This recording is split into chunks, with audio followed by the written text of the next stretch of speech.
Hello, everyone, and welcome to this morning's conversation. I'm here again with Chris Burton, IT consultant from the Silicon Valley, who has been reporting neuro-hacking and voice-to-skull torture. We have actually at this point completed 3 podcasts, and this will be part 4 of that series, where we are really striving to lay bare the bones of Chris's experience here with voice to skull and everything that it has entailed in regards to neuro-hacking, because this is really what he is reporting. He is reporting neuro-hacking. And today we are really going to get into the details of different kinds of, bio and neuro-hacking that he has been experiencing. The story, I think, where we left it the last time, took him from Vietnam back to Colorado, where his family, with best intentions, no doubt, ended up taking him to a psychiatrist. And beyond that, he eventually returned to Vietnam. So I think that's where we are picking up the story today. Right, Chris? Good morning. Good morning, Romola.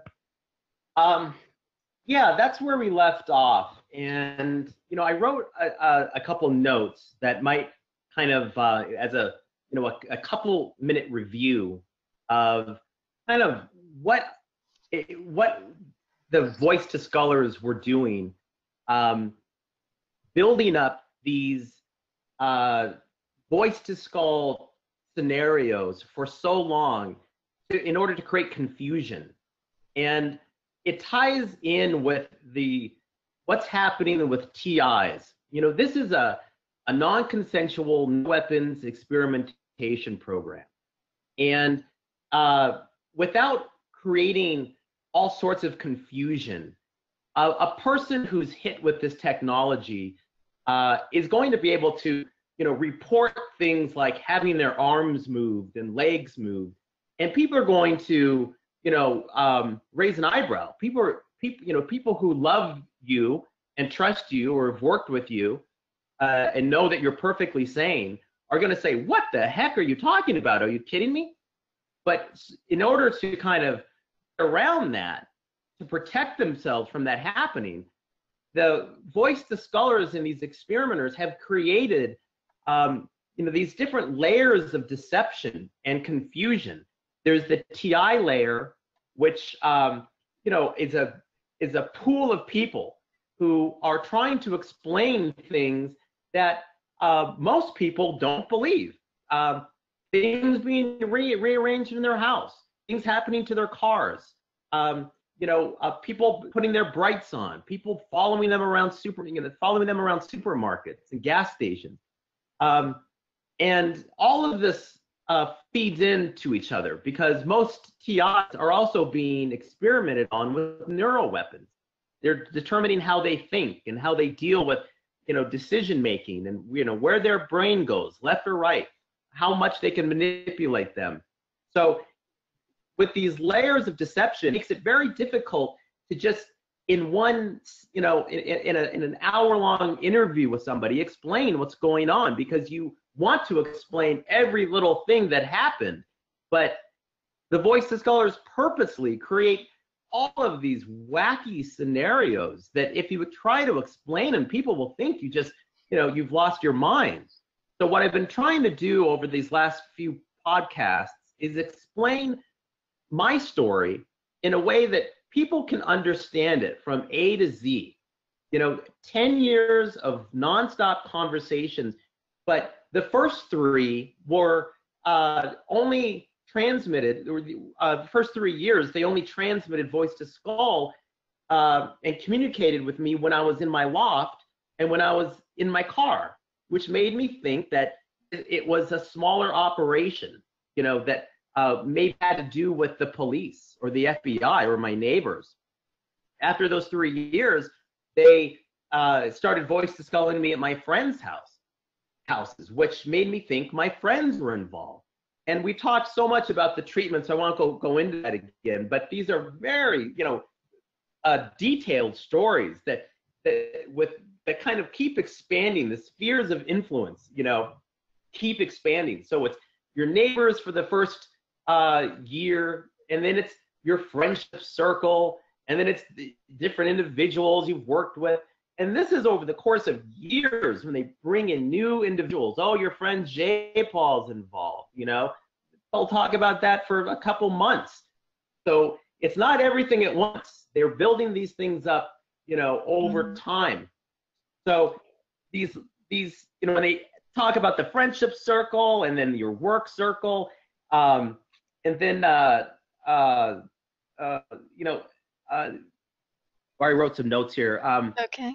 So a lot of their time is spent building up, you know, these layers, and I'd say 3/4 of the treatments are designed to build up these confusing stories that you have to explain. So in my case, you know, I was put into, I talked back to my friend, and then that spread the rumor that I was talking to myself, and you know, that kind of cut my Achilles. So we'll get back to the story, but I'm mentioning this because once they started with the with these neuro weapons experiments, that's when all of the pool of TIs, and you know, a lot of people are saying this stuff is happening to them.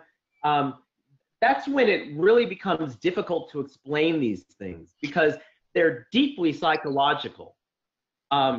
Yes. So, Yes, but I should probably interject at that point, Chris, just to reassure you, to state basically that, you know, so many people have been coming forward with precisely the stories that you are speaking about, you know, and I think we almost need to make a separation between what's being done to TIs in terms of all the neuroweapon, neurotech experimentation, and then the whole PsyOps, COINTELPRO stuff that they're being surrounded with, you know, the brighting on the roads. This is classic FBI COINTELPRO stuff, you know, brighting on the roads, flashing, swarming on the roads, and swarming as well in person in retail stores and grocery stores.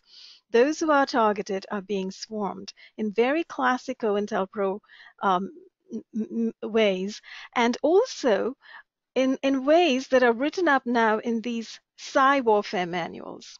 So these are nothing but military psyops, and they're almost being put in place. I think many people have come forward and stated this outright. They're being put in place around those who are targeted merely to make them sound insane or mentally challenged when they report it, you know, saying, oh, I'm being stalked, I'm being swarmed, you know, people are following me, everyone's looking at me, that kind of thing. So that kind of thing, as you know, we've talked about this before actually a little bit, I think, is written up in the DSM, you know, and this is how crooked the entire system is and how psychiatry plays such a big role in all of this, because psychiatrists have been involved in the creation of these programs, these PsyOp programs that are being put around those who are targeted, just to shut them up, you know.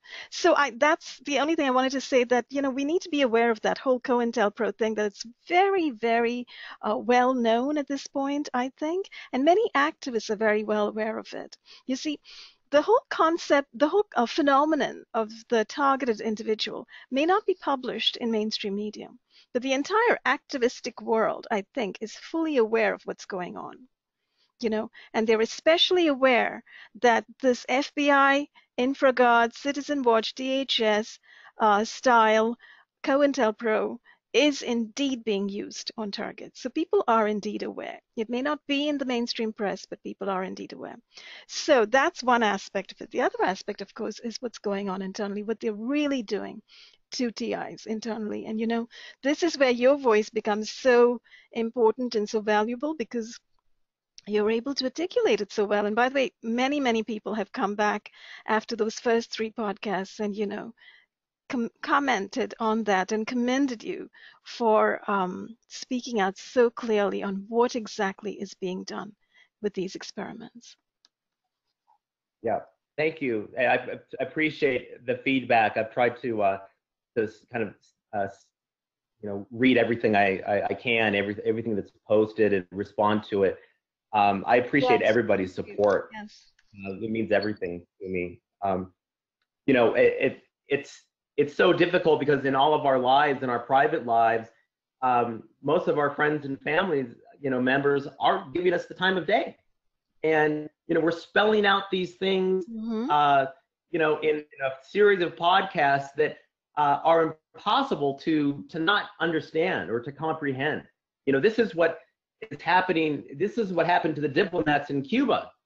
But they had State Department representatives and military doctors, listening to them. They had that advantage, and we're reporting the same exact things.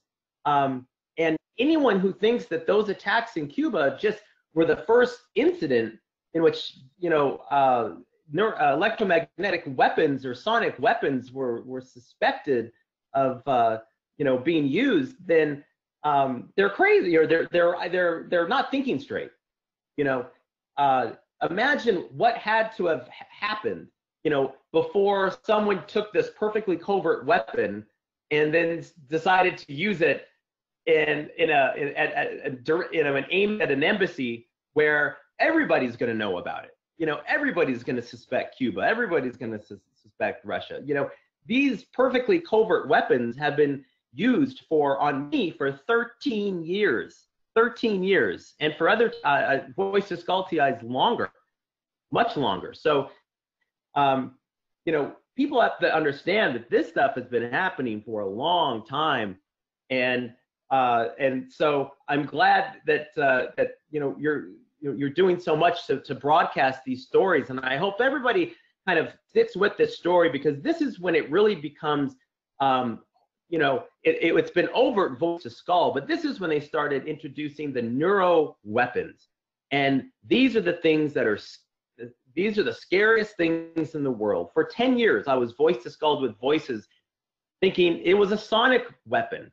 It was an ultrasound device, something like that you could buy off the shelf or something. Then I thought maybe FBI, sort of equipment. But this is when it became, oh my God, this is technology that not only follows you around everywhere you go, and on an airplane, halfway across the world, in parking garages, in buildings, houses, anywhere you go. But the things they can do to you remotely with this technology are out of this world.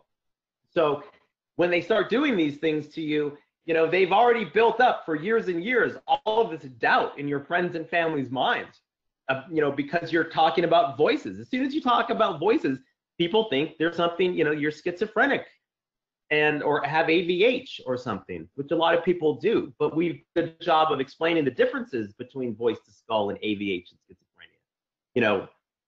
But when people, and this is what's so important, we're going to start talking about the bio-robotization and the forced speech.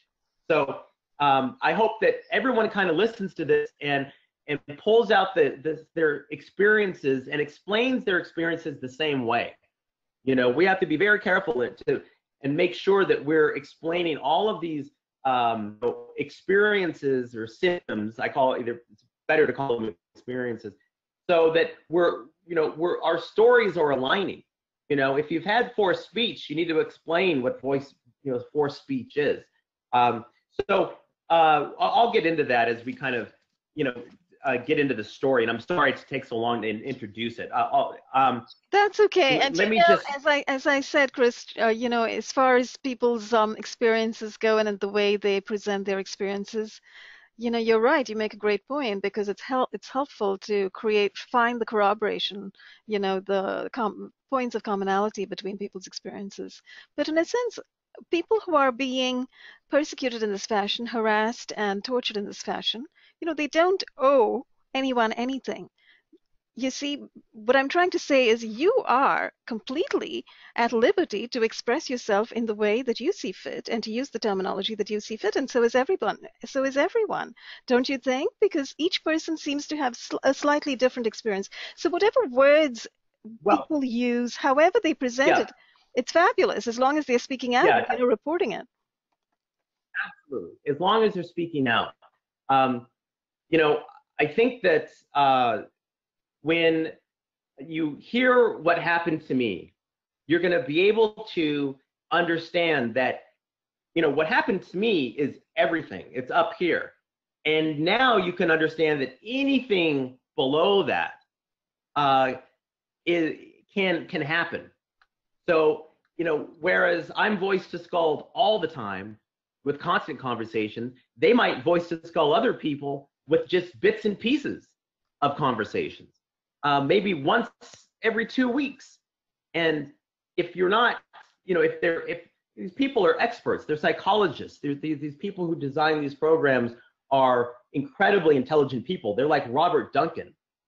Robert Duncan is an incredibly intelligent person. So these are teams of Robert Duncans who are designing these programs. So if they want to make you sound schizophrenic and repeat the same 4-word sorts of statements having to do with what's kind of on your conscious mind at that moment, or create a running narrative, things that if you describe it to a doctor, they say, oh, well, that's textbook schizophrenia, that's textbook ADHD. They can do it, but but what I'm describing are experiences that are so overt that anyone listening to this can put it together in their mind, like I'm describing about the layers, the TI layer, all of this confusion that makes it difficult to describe these experiences for TIs. This is what I'm doing, is trying to explain to the viewer. I'm not telling the TIs to do anything. I'm trying to prepare the viewers for listening to TIs describe these stories. So take what I'm explaining, and then figure it out for yourself. Anything can be done. Anything can be done to a TI to make them think that that the voices are schizophrenia. Anything can be done to confuse them so that they can't even speak about it. They can hit you with waves that just discombobulate you. You cannot think on them. I was hit with these waves during our first 3 podcasts at various levels, where I couldn't think. I couldn't think of words. And if you go to, I think it's the second podcast, I'm actually describing some of the things they can do that make it difficult for me to find words, and they hit me at that moment with the wave. And I couldn't find a word when I was describing this experience of having a hard time finding a word. They do that stuff just as a joke. They just have fun the whole time. So, all of this is being presented so that journalists and people from the medical community, friends and family of other TIs can watch these videos, and so they know what's going on.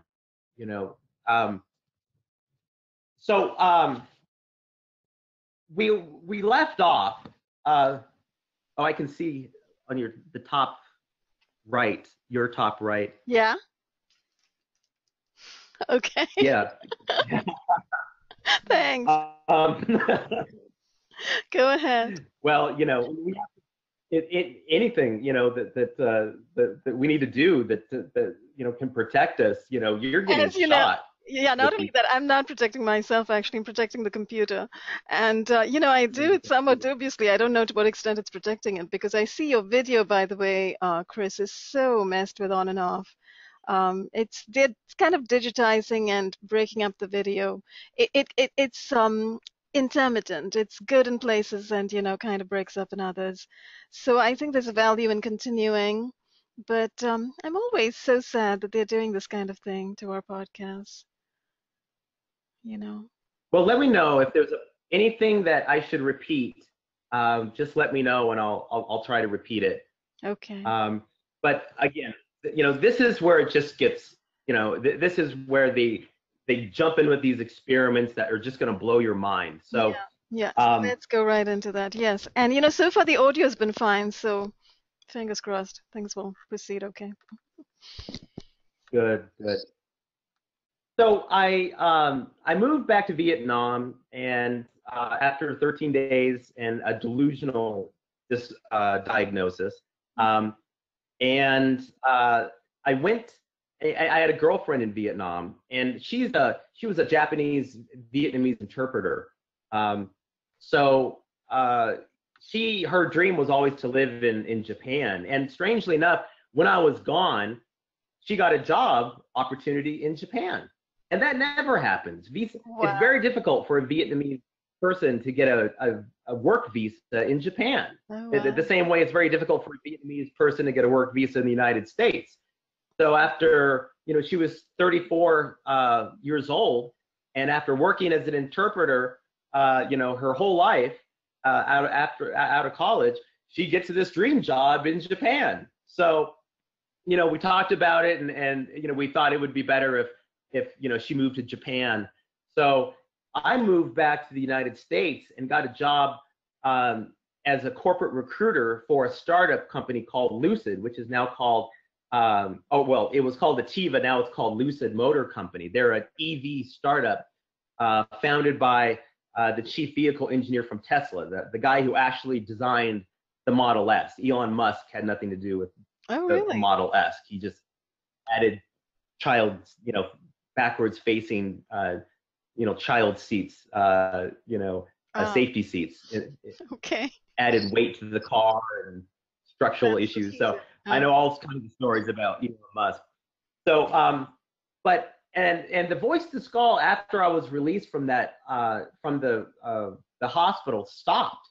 Um, and I think they stopped it because they were forcefully medicating me, but they didn't start that. Well, they started it when the first day I went into the facility. But every time I would go outside for a break, they would let you go outside for a smoke break or to walk around the courtyard, 4 or 5 times a day. Every time I went out there, the voice to scholars would say, "Hey, Chris, how's it going in there?" oh my And God. we like your picture you're drawing, or we like your roommate. He's a nice guy. And so they were just doing that that's what they do all day long. They just think of themselves as like your family of torturers, because you know them so well. And so, of course, I'm not going to tell the people, the psychologists there that, I'm hearing the voices outside, but not inside. Voices scholars probably want me to say that. So even though I was medicated and with Haldol, which kicks in, after 4 or 5 days, because other people who were schizophrenic and were given Haldol, these are people who had gone off their meds and were picked up by the police or something and put into the facility. After about 4 or 5 days, they cleared up, and they were completely different. And the people I met there were so nice.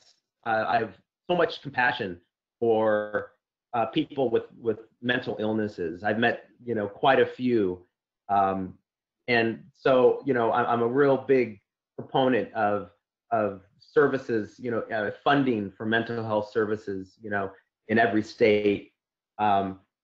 But this this experience of having to spend 13 days there, having to take this medicine every day, but then having these, having no conversations while I'm in the facility, but then constant, conversations when I'm outside, told me that, okay, I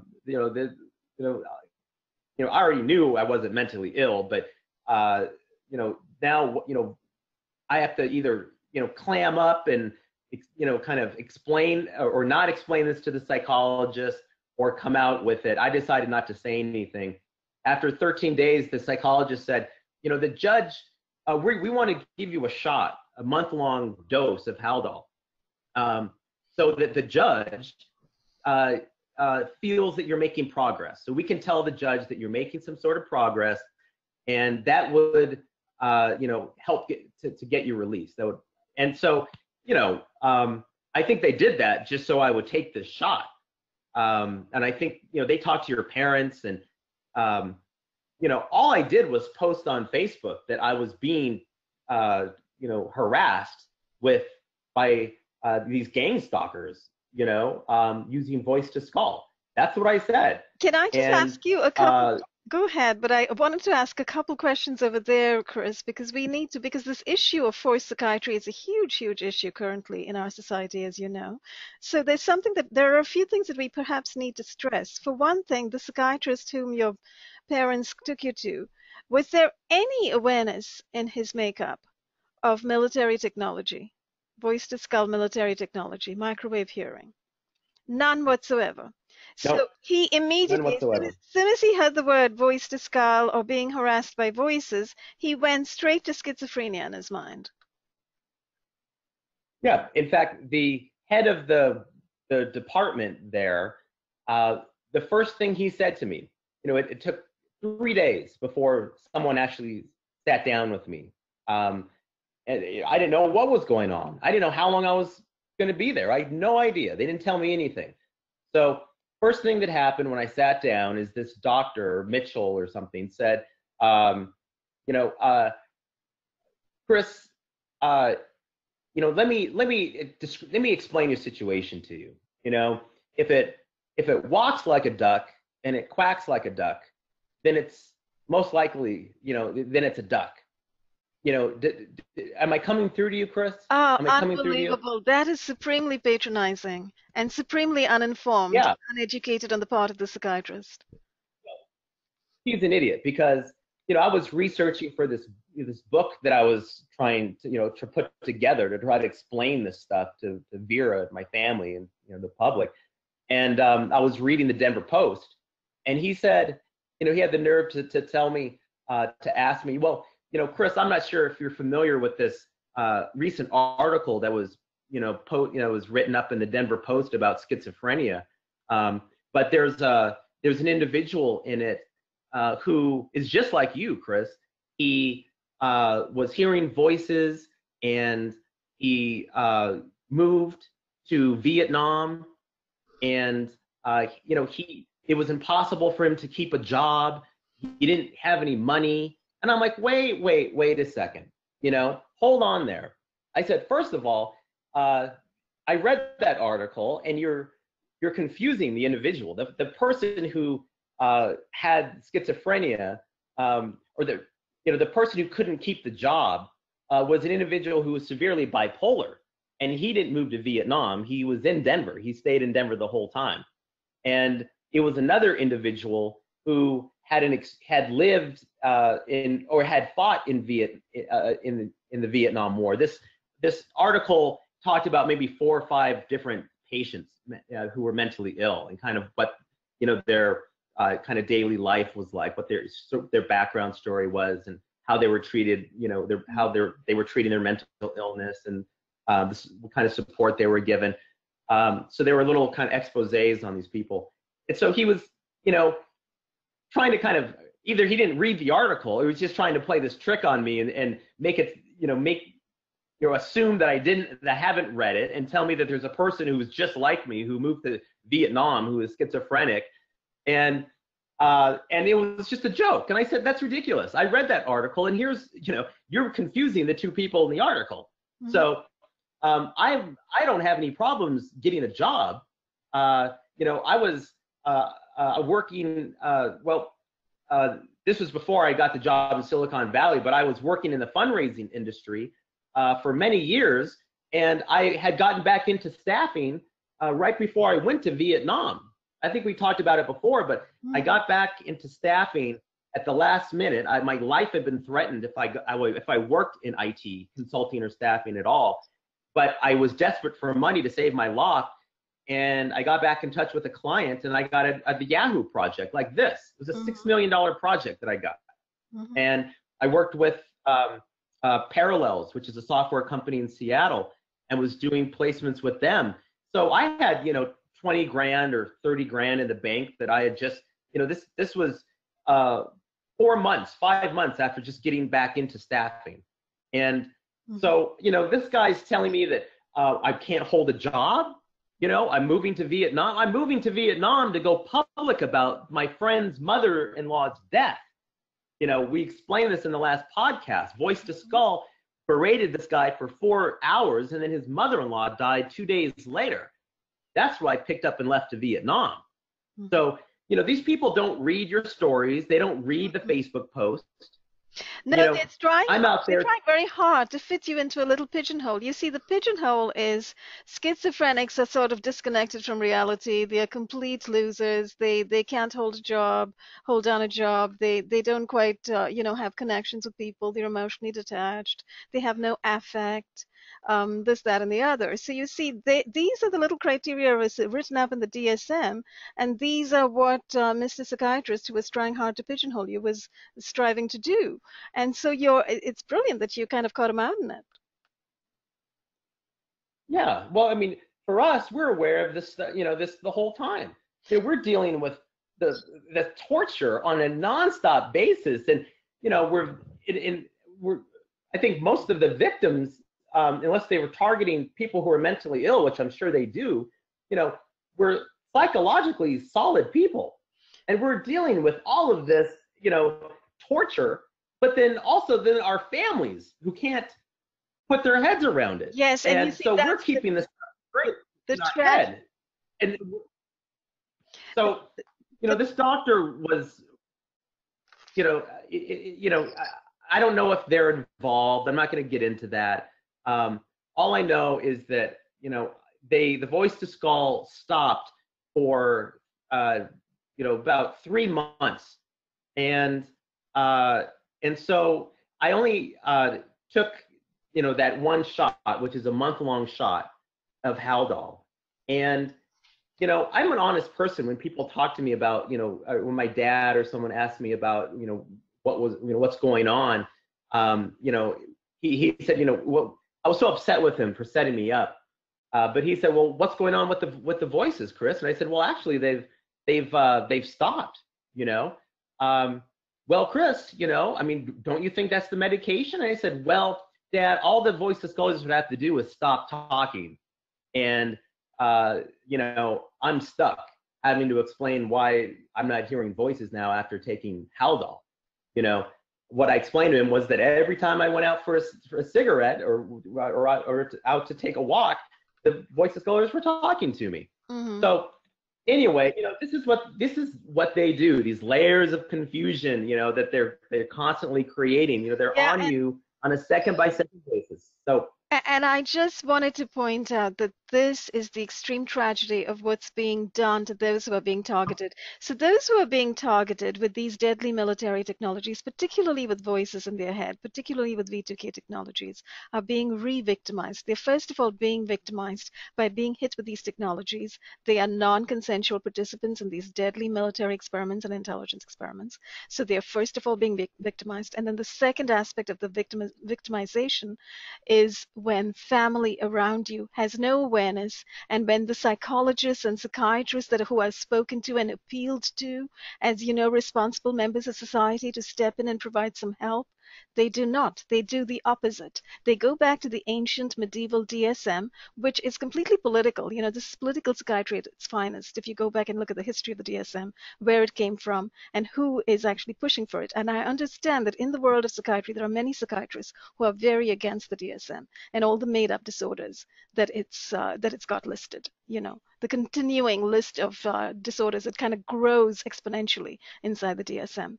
So here you have this horrific situation with psychiatrists failing people, and because of that political and deliberate ignorance and obliviousness created and fostered on the part of psychiatrists, victims of V2K are re-victimized, and they're being re-victimized by society. They're being re-victimized by doctors, by psychiatrists, and by family members. You see, and that's the extreme tragedy, that one's own family doesn't understand that these voices are not schizophrenic voices. They are not, biochemical reactions taking place by themselves in the brain, etc. They don't have to do with disconnection with reality. They have to do with patented military technologies, some of which are in the public domain, and a lot of which have been whistleblown about from various scientists who've worked on them, including Robert Duncan and Richard Allen Miller, who's written about synthetic telepathy and says that he helped create it, etc. So, and voice to skull at this point, it's well known that it was used during the Iraq War. So Yeah. There's no excuse at this point in time for doctors and psychiatrists to be so ignorant, and for family members, educated family members, to be ignorant. People need to wake up. Well, it's there's this. It's kind of interesting that I'm actually a victim of this, and there's a CIA scientist who's written 2 books about it, who posts openly about it on Facebook. But yet, if you mention that you are being experimented on by the CIA, that's automatically a sign of schizophrenia, because other schizophrenics have said that, because of the movie Beautiful Mind or something. The DSM-4 and the DSM-5, I believe, require 2 positive symptoms: voices or hallucinations, and delusions. So if you mention voices, that's 1 right there. So that's 1 checked off. The delusions are and it's subjective interpretation made by the psychologist. And a delusion can be, well, I think because Robert Duncan is a CIA scientist, so if you mention Robert Duncan, that's a delusion. You think the CIA is after you, Chris? Well, that's what Robert Duncan, he developed these weapons for the CIA. He posts about it on Facebook. He's written 2 books about it. So, that's a delusion. And meanwhile, you have Woody Norris, making videos about the LRAD firing 155 decibel, sound a mile away that can go through walls and target a person, sitting on a couch while the person sitting next to them is, cannot hear the sound. Stories about the Scream in Israel, which is a more powerful sonic weapon than the LRAD and can cause aneurysms. And there's so many technologies at this point. There's neuromodulation with ultrasound that can create voices. There's bone conduction to put voices in heads. There's neurophone. There's transmission of voices through the nerves of the body. There's just so much. So why are doctors and psychiatrists so uninformed? That's a big question, We have to ask doctors that. Why are doctors so ignorant? Well, they are, and I've read books about schizophrenia, Surviving Schizophrenia by Fuller E. Torrey. And he's been a psychiatrist for 40 years or something, and so he talks about schizophrenia being a thinking disorder. And when you have a thinking disorder, you're not able to describe things like proverbs. I think I mentioned this last time. Why it's dangerous to throw. Why people who live in glass houses shouldn't throw rocks, because it's, if you're in a situation that's kind of fragile, it's delicate, you have to make sure not to, say anything that could upset, the person you're working with, don't draw attention to yourself, a schizophrenic wouldn't be able to kind of describe that. And in his book, he talks about hallmarks of schizophrenia, hallmarks, things that 3/4 of schizophrenics report, and throughout the book, when you kind of lay out these things, they don't apply to what these treatments to voice to skull. Now, when we start talking about some of these neuro weapons, they can apply. When I was describing them freezing my brain at the startup, when I was trying to type, I think I mentioned that in our Techno Crime Fighters Forum. But I want to continue going with the story. But yes. If any psychologist or psychiatrist listen to these 4 podcasts and listen to what I'm describing, you could just use the multiplier effect. What are the chances that this person was hearing these voices only in his house, in his car for 3 years, and they were mirrored conversations, which then became direct conversations, and then after 10 years became all of these other things that we're about to talk about, the forced speech, the have I frozen? Am I frozen? All of these things that we're going to talk about. Now. Yeah. Okay, you were frozen too for a second. So anyway, that's the reason we're trying to take time to describe these things, because it's utterly ridiculous that anyone could kind of put this together as anything else but what it is, this experimentation program. And I should probably say we have the patents listed at, we have a few patents listed and a lot of information, a lot of links to articles posted on Chris's print interview, which is published on the Everyday Concerned Citizen at this point in time and will be on Medium soon, along with the 4th podcast. So that article is titled Silicon Valley Entrepreneur Chris Burton Reports Neuro-Hacking, Hive-Minding, Brain Cloning and Biorobotizing, Secret, Illegal, and Inhumane U.S. Government Neuro-Experimentation, Classic CIA Torture. I apologize for the long title, but these have become a hallmark of what I do these days. I'm just using long titles and throwing all the info into the title, into the headline, so people can sort of all of that. So let's get into it here. I'm at this car company, this EV company, and all of a sudden, I thought Voice to Skull had ended. I thought, oh, they put me in the facility and they gave me the delusional diagnosis and that's it. And I've lost everything. I have to start my career over at 43 or years old, and which was depressing for me. I was self-made and all of this stuff, and I had done corporate recruiting when I was 21 years old. That was the last time I had done corporate recruiting for CompuCom systems. So, I was kind of depressed when I started working at this company. And so about 3 months into the job, they just hit me one day. Hey, Chris, we're back. How's it going? And I just thought, oh my gosh. And so now they started, this was now direct conversation with me, and they were giving me a hard time. You're always wondering why you're in the program, when you're going to stop. And they were, giving me a hard time about the resumes I was looking at. And every time I'm looking at a resume, they were, wondering if, does Chris understand this technology, Chris? Are you going to, is this a person who your boss is going to hire? Because we know we've done these things to you. You lost your job, but we're kind of thinking you never deserved that job. You never deserved to be an entrepreneur and have your own company. So we're going to test you out. We're going to see if you submit the right resumes for these jobs. So I'd submit the resume, and of course, they always get the interview, or because that's what recruiters do.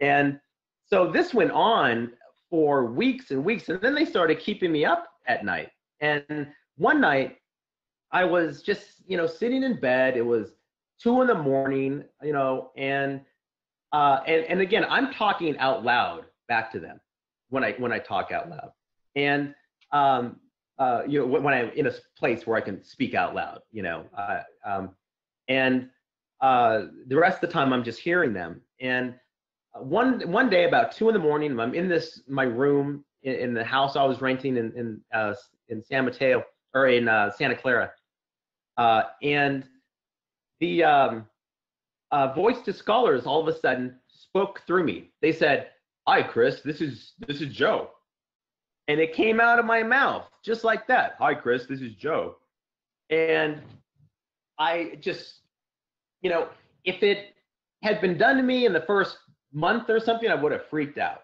If it had been done to almost anybody, you would freak out. It is demon possession.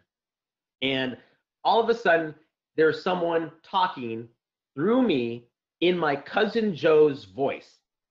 Now, it wasn't his voice perfectly. It was about 80%. It was, my cousin Joe speaks with a lower voice like this. But if you can hear the way I'm speaking right now, that's not how it sounded. It sounded like my cousin Joe. So they're able to, there must be a muscle that kind of controls the larynx. And they're able to control that muscle, precisely, to the degree that, they can widen, your vocal cords, or, constrict them. But in this case, I was speaking, it sounded like my cousin Joe speaking through me.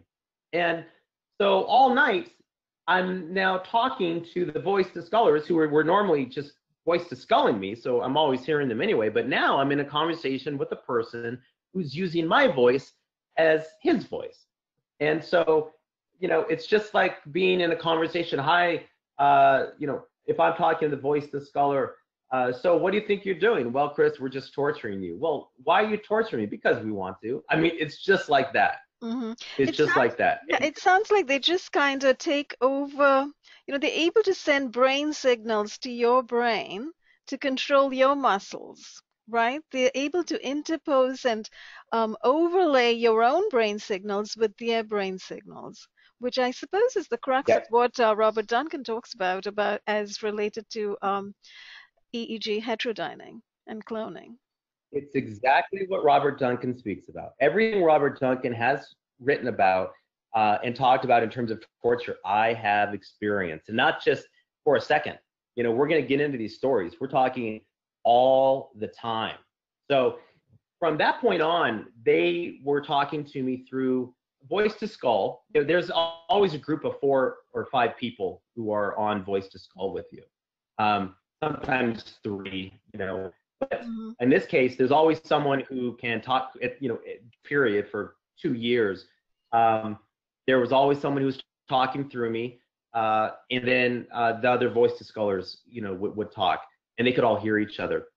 So I'm at work now, and I'm, they're keeping me up late at night, and now they're starting to do these kind of more thought injections sorts of tortures. And so, and again, these are all kind of graduated revealings of the technology. So you think, oh my gosh, they can speak through you. That's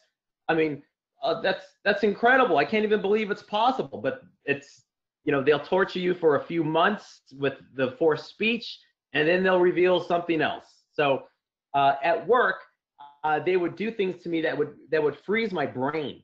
And they had never done anything like that to me. Up until that point, I felt still pretty lucid. I felt that my mind was still pretty clear and lucid. I think my memory was going, but I still felt kind of clear. So now, when I was at work, they would purposely just inject this kind of discombobulation wave that makes it impossible to think. And they can hit it, at a 10 or a 7 or a 3. So they're always messing around with kind of the intensity of that wave. But when it hits you with a 10, you can't do anything. You can't make sense of what you're writing. Your brain, your cerebral cortex, it's just not working.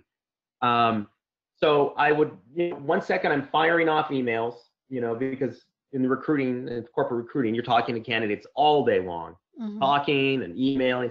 So firing off emails, and then they'd hit me with this wave, and I cannot make sense of this sentence. I don't know how to, I can't determine the grammar, which word goes before what.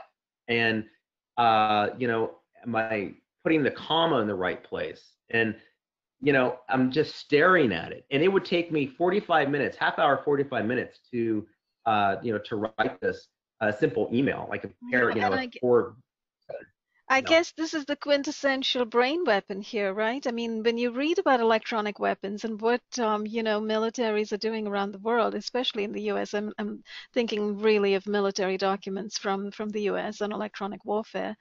The weapons that they are talking about, the electronic weapons that they are developing, that they have at this point completely developed, it sounds like, to high sophistication.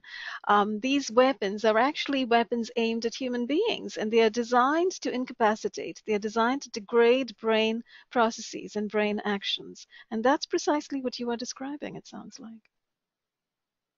That's it. Neuro weapons. This is not, a taser weapon. It can do that. It can freeze you, but these are weapons that get into your thoughts. And just like this, there's a good PBS of short that's on the PBS website, and it's about magnetic brain stimulation, or it's called a magnetic mind control. So I invite everybody to go to the PBS website or just Google it, and it begins with what's his name, Tyson, the astronomer. Neil deGrasse Tyson. His name's Neil deGrasse. He kicks it off, and there are two Neil deGrasse Tysons sitting right next to each other, and one of them has a remote control. And he introduces the video and says, if you ever, if something like this, the first talking, and then the second Neil takes remote control. I'm trying to do the video, and then presses a button, and the first Neil stops talking, and the second Neil says, well, if you think that this is science fiction, think again. And then he turns the other Neil deGrasse Tyson on, and Neil wakes up. And people can, science can now, completely control somebody's body movement. So that's very interesting. Here's Neil deGrasse Tyson. That sounds like soft disclosure of the kind, that DARPA and these defense agencies like to do, to try to present things in this so very wholesome light, as if there's nothing problematic about controlling another person's body. Well, so then in the video, they have a guy whose thumb can be moved, and they're controlling other parts, and they show a graphic of the brain, and it says, well, here's where your foot is, and your arm, and your eyes, and your ears, and blah blah blah. So they have it all kind of mapped out, and they use this kind of extension of the MRI machine. It's this handheld device, that has this kind of loop around it, and they hold it 4 inches from the person's head, and all of a sudden his fingers moving, and then his arms twitching, and they said we can control any part of the body with this.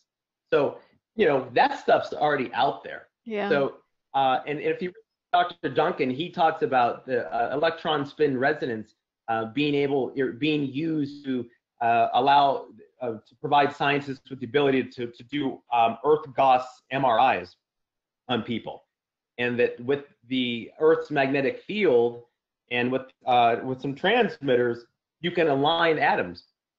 And so that's what this technology is. It's an Earth Gauss MRI that can be done to anybody, anywhere. But all of this kind of makes sense. All of this comes together. So anyway, that's a video that people should watch. Yes, absolutely. I think we should put the link below for people to watch. That sounds like a really startling and sort of stellar video for people to watch. Yeah. I mean, it's just for someone to not believe that, wow, that's the first time anyone's ever done this. The military is not aware of a technology like that. This hasn't. DARPA, doesn't everyone love to talk about how far into the future DARPA is? I mean, when you see, programs like that, what do you think about? What does the psychologist or the psychiatrist think about when they can't project 20, technology that's 20 years more advanced than that being in the hands of DARPA? It's all kind of explained and misled and betrayed in Cheryl Welch's article. Yeah. It's this whole bioelectric brain was just classified. It was just classified, and for a very long time. All of these people. Yeah. Oh, all these people were tortured and were murdered, because of that classification. That's the country. That's the United States that we live in. So at work, they would do things that were really intended to, this is all torture, and they would do things that made me think that my neural pathways were being rerouted, permanently, because they can, flip off, like I was describing. Here's this part of the brain, and can literally get into your thoughts and prohibit you from thinking of words and changing the way you speak. So, and that's impossible to figure out when it's being done to you. Of course, they're not going to tell you how it's done. They're just doing it to gauge your reaction. So one example was when I was on the phone with a person who I intended to call the next day. I said to him, okay, Samir, I'll give you a call yesterday. And I couldn't believe I said it. I'll give you a call yesterday. And, you know, that was this precise control they had over my language, you know, skills. And so they started doing things like that to me. And it was very frustrating. So, you know, this continued, and it became unbearable. I couldn't work. I was just a mess. And so I won't get into what happened at Lucid, because I received a settlement agreement from them. Okay. But we parted ways, and you know, I definitely believe that there was some kind of connection, you know, between Voice to Skull and Lucid. I don't know that. I can't prove that, but I believe that there was, or it's, you know, still is. This is an EV company, and this is technology that if it were implemented in a car, an autonomous car, you know, if someone was trying to control steering, or you know, change the radio dial or something like that with their mind, then that's very dangerous technology to have in a car, because of, you know, everyone's worries about autonomous cars being hacked and being driven off the road and all of those sorts of things. Yes, so, absolutely. you know, it was very strange how all this happened. So this is when what I call the East Palo Alto torture sessions took place. So I had stopped working at Ativa after a year, and they started to introduce more of this technology to me. They were doing the forced speech all the time. So I would put an earpiece in, and when I'd, you know, grab something for lunch or walk to the 7-Eleven down the street, I'd have an earpiece in, so that, you know, I could talk to these people, and they would talk back at me, and I kind of hide it with the earpiece, you know, so if someone saw me, they just think I was on a cell phone call, but in reality, I was talking, you know, to the person using the forced speech. That's amazing. So there were a lot of really unbelievable things that happened at this time. This is when they really ramped it up, and I think they wanted me out of the company so that they could do all of these new tests on me, because they couldn't do these things, you know, when there are other people witnessing this. So they began to take me on kind of walks, and what I mean by that is, you know, Chris was talking, you know, to me, you know, through my mouth, but they're saying, you know, Chris, put your, you know, shoes on, and we're gonna, you know, walk down to Palo Alto. And at the time, I was living on Donahoe Street and University, which is just on the other side of the highway from Palo Alto. So I walked down University, and then they'd say, take a right here, Chris. So I'd walk through, and take a right, walk, you know, down the road, and they'd say, see that house on the left? That's a house that Mark Zuckerberg bought one of his high school friends. And he bought about 3 or 4 houses for his high school friends who he brought into Facebook. You know, keep walking, Chris. Here's a house that, you know, someone else bought. And Chris, you know, we're working with you here because we want to work with you in the future. You know, we want to, you know, we're really interested in your thoughts about this technology. You know, and so they're always building up this, you know, there's a use for you, Chris. There's a use for you. So you're just sitting there, you know, you're talking out of your mouth, so you can't believe the stuff going on. So you just listen to it. So they would start, you know, taking me on these walks, you know, every few days. And then they, at one point, I was in downtown Palo Alto in the evening, and this a night when I was walking down University, and the street lights would turn off as I passed them. So they did it 4 or 5 times, where 4 or 5 street lights went out while I was walking right past them. And So I continued walking down University toward downtown Palo Alto, and you know, there was a point in which a person kind of looked like a 50-year-old kind of professor was staring right in my eyes. You know, he was sitting on a bench with about 10 other people. Everyone else was just doing their own thing, talking, but this guy was staring right at me. You know, they did a couple of things like that, and then at one point I stopped to get a bite to eat at I can't remember the name of it, but it's a Middle Eastern or a falafel place, you know, in Palo Alto, and I was sitting outside on the patio because I'm always talking to the boy scholars, so you know I was trying to get to a private place, and I'm left-handed, and so I eat with my fork on my left hand, and they told me to grab a fork or I think it was a spoon or something, I don't know, whatever I wasn't using, and they told me to hold it with my right hand, and so I was holding this thing, and all of a sudden they started spinning the fork in my fingers.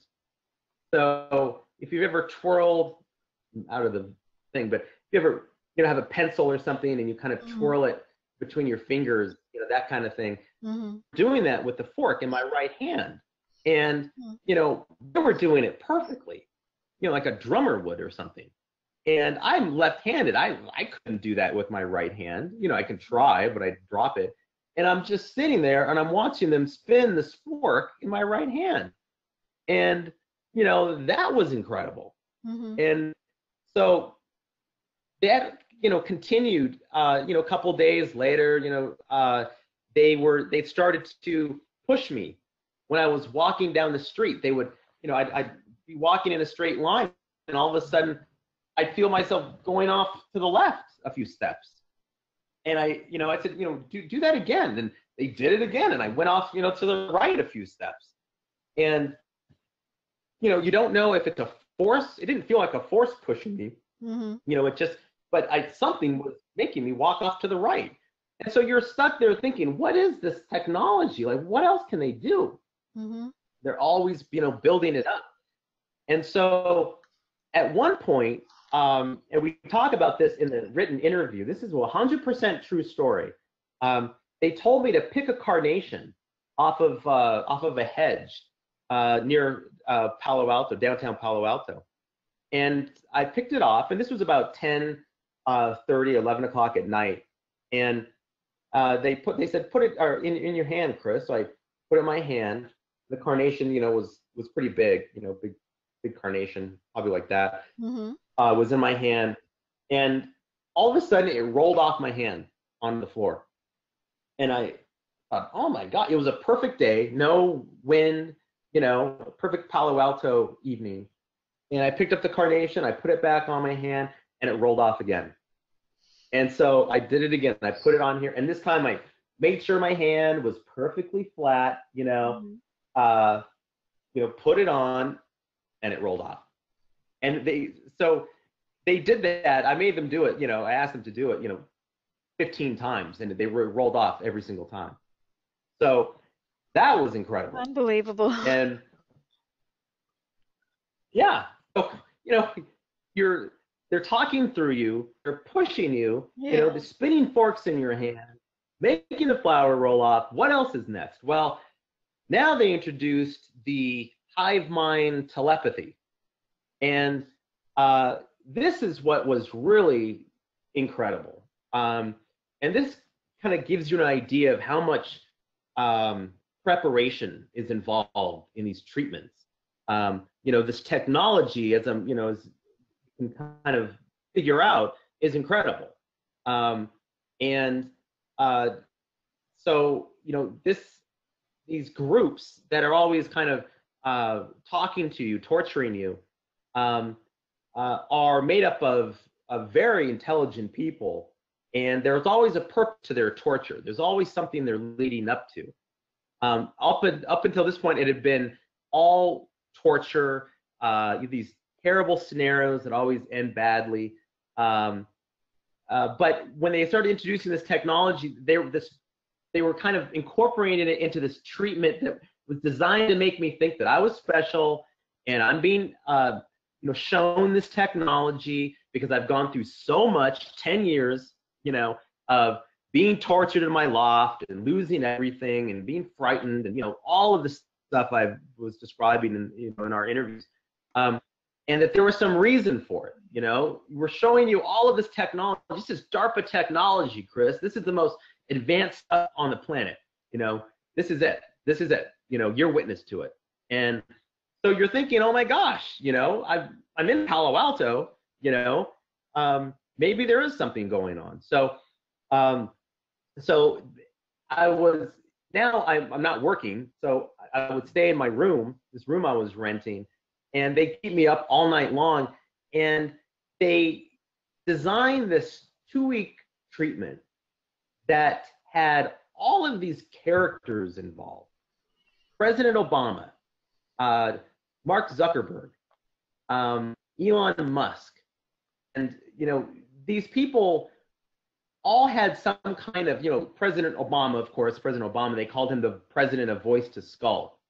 And they had an individual who mimicked, they used voice transformation technology. And we're talking at a whole different level than what you can, kind of hear online, and it was President Obama's voice.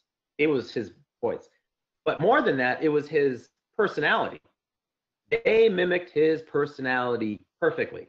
The way he can kind of speak ad hoc, the way he can kind of, continue a speech off the top of his head by just, talking and then pausing and continuing, in another direction or and these voice scholars are experts at just talking and talking and talking. But they did Obama perfectly. And so what they were building up to was this big, the reason why I was in voice to skull. So I had mentioned before that both my cousins went to a kind of a very well-known private school in Los Angeles called Buckley Academy. And they were in the same class as Melissa Gilbert and Laura Dern, and my other cousin was in Matthew Perry's class. Paris Hilton went to this school. It's just all of these celebrities and agents, kids, all of that stuff. So over the years, they made me think that the word had gotten out that my cousin, me, was in this voice to skull program, and these celebrities, were interested in finding out what was going on with their friend's cousin. And my cousin wasn't like friends with these people, they're all celebrity folks. My cousins were in their own, group, but they knew each other. This is a private school from 1st grade to 12th grade. They went to school together. Mm-hmm. So it's not out of the realm of possibility that some of this might be happening. Right. So they continued, and I have friends from CU Boulder who went to elementary school with Ben Affleck and Matt Damon. I have another, a couple. What's his name? Trey Parker went to my college, and he was in a band that one of my friends was in. So you have these distant relationships with people, and Voice to Skull knows that. So in this big treatment, they brought in Trey Parker, Ben Affleck, Marissa Meyer, because I did work with Yahoo, Elon Musk, because I worked at this EV startup,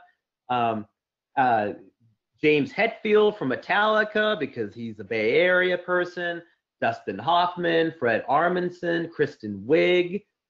These people were all mimicked perfectly And in this treatment. and they were all people who had some kind of connection to you through a friend or through a cousin, etc. So it's very interesting that they were brought in. And even Obama, as you said, being brought in. We have to remember that Miriam Carey, the woman who was shot by the Secret Service outside the White House, who had, well, actually, she was shot outside the Capitol, I think, but she had brought her car down from Pennsylvania to the White House, and she was chased by the Secret Service from the White House to the Capitol and shot. And killed, and she had a 1-year-old baby in the back of her car. Now, she said that she had driven down because she heard Obama's voice in her head. So it's very interesting that Obama's voice has been used in Voice to Skull in someone else's case as well. So it appears to be some kind of, strategy that they are using here. Well, these are recognizable, these are distinctive voices, they're important people. And when you can mimic them as well as they can, you will believe it's the president. And so, I told you that my uncle was an aerospace engineer and a naval officer, and had launched the Milstar satellite array. And this was what my other cousin, kind of told me that, and so I don't know if it's true or not, but I think that's the truth. He also launched, because that's kind of that might be a classified sort of thing, but he also launched Global Star, which is a network of satellite cell phones. So these are satellite arrays. These aren't just single satellites. These are satellite arrays that are positioned in geosynchronous orbit around the Earth, and that's his expertise. So they knew that, and so the president, he was, the first night, he came on, he said, Chris, your cousin Joe's involved. He spoke to you, through your mouth. And I said, well, it might be. I mean, I don't think it's Joe, because I wouldn't believe anything they would tell me. The first thing you do is you don't believe anything they're saying. But they were, building this thing up as if all of these people had become aware of Voice to Skull and what I'd been through, and all this torture, and this was the reason why they were doing it. They said my uncle was now serving as kind of a head person in Voice to Skull, and that myself and my cousin Joe were vice presidents of Voice to Skull, and that this was kind of being kept in the family, that the three of us were going to have this chance to help determine how Voice to Skull is going to be used. Well, none of this, I didn't believe any of this, of course, but they started introducing hive mind telepathy. So all of these characters would be on the hive mind. Now, only about 3 or 4 people can actually be on the hive mind, because it's kind of like being on a conference call, but it's layered. You can kind of speak over each other. And so it's not that incredible, it's telepathy. And so I would hear them, and their voices would kind of all mix up together, but one would kind of come through a little stronger than the other. And they would use that amongst themselves to kind of freestyle the things they were saying. They could talk with amongst each other. I was still speaking out loud to them. They would talk amongst each other and use kind of this their own vernacular. They had rehearsed skits and songs. So they had this one song that they would keep going back to. Voice to Skull is here to stay, or Voice to Skull is here for Chris. Chris is they had this, I can't remember it. There's so much stuff going on. I wish I had written this stuff down, but it was very catchy, this tune. So basically you're saying that they were doing little songs and ditties and skits and, little lyrics in your head, and they were pulling out words from each other's heads and kind of playing them all together. Yeah. So they could each take turns speaking for an hour on Voice to Skull. And, they're just kind of, the whole theme is that Chris has gone through Voice to Skull for 10 years. We're here because we're about to reveal, something huge to Chris. This is a huge opportunity for him. His family's here. And so you're just waiting for it. and this Fred Armisen character and Kristen Wiig's character was on Fred Armisen. You know, they do those characters, they kind of feed off of each other. It was like that, but even better. And they had this whole kind of again another song, you know, rehearsed. All of this stuff required rehearsal. The songs that they did required rehearsal. The ad lib stuff they just did themselves. You know, they just kind of did it to fill time. But the president was always there. He was always leading me through this, saying, Chris, you know, you're going to be a really important person here. So I want to, and so this is when they introduced, on the third day, they said an ex-colleague of mine from CompuCom had been contacted, and that she was kind of looking out for me, so that she and my uncle were now kind of part of the Voice to Skull team, and she was kind of a vice president with me and my cousin Joe. And they said, you know, they knew that I talked to her a year before because of this Yahoo project, and she's a very important person at CompuCom. And when I talked to her, she, you know, we caught up for a little bit. She said she was single and I was single, and you know, I didn't think anything more of it, but Voice to Skull knew that I kind of liked her, but I didn't, you know, it wasn't like I was gonna ask her out on a date or something. I'm being tortured every day of my life, you know. But Voice to Skull knew that I liked her, and so they brought her into it, and all of a sudden she would start talking, and it was her voice. It was her voice, and she speaks very quickly and very accurately. You know, and she can keep a lot of kind of information in her head, technical information, and regurgitate it very quickly but precisely. That's kind of her personality. And so they were doing that, speaking just like her. And so, you know, this is day 3, day 4, and then they pretended that, you know, Obama was there for the entire week. Chris, you know, today we're gonna talk about, you know, how we use Voice to Skull. And then Ben Affleck jumped in. He said, well, Chris, you know, imagine what our situation is. You know, we're here in Hollywood, and we get people running up to us, and you know, they want autographs, but we don't know if they have guns or have knives on them or anything. This is a technology that allows you to, you know, for a group to monitor you all the time. And if someone gets too close, you can say a key word, and they'll freeze that person. They'll freeze that person.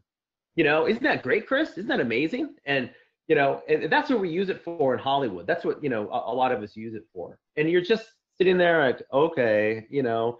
And so, you know, day 4, Obama says, Chris, we're going to talk about, you know, you helping us out using Voice to Skull. You know, you now are part of Voice to Skull, Chris.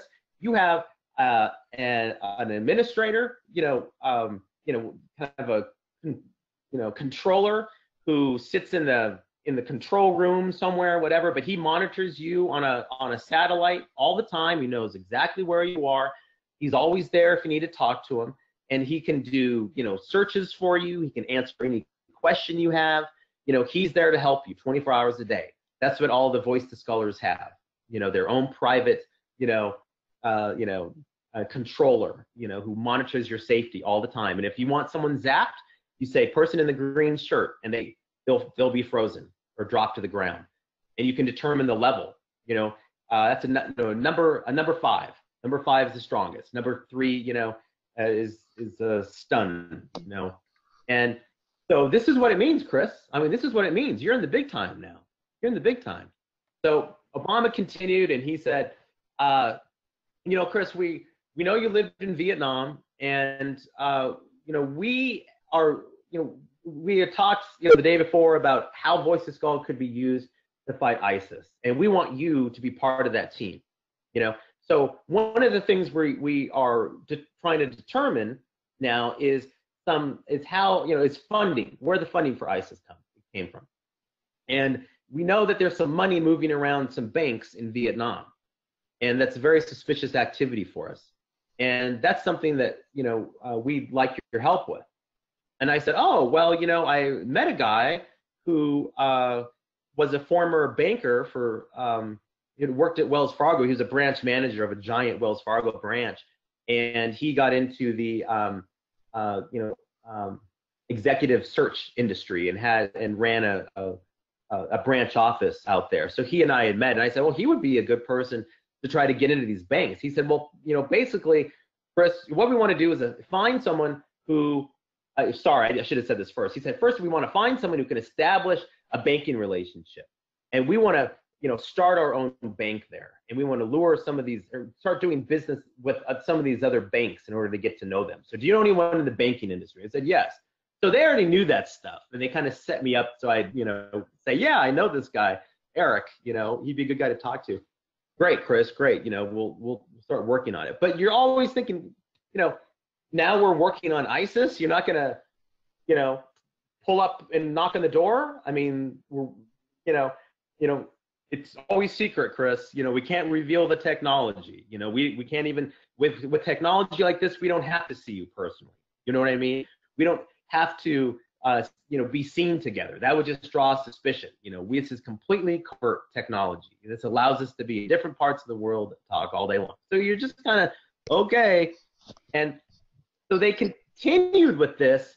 And by day 5, Obama was saying, Chris, you're in the Black Ops now. You're part of the family.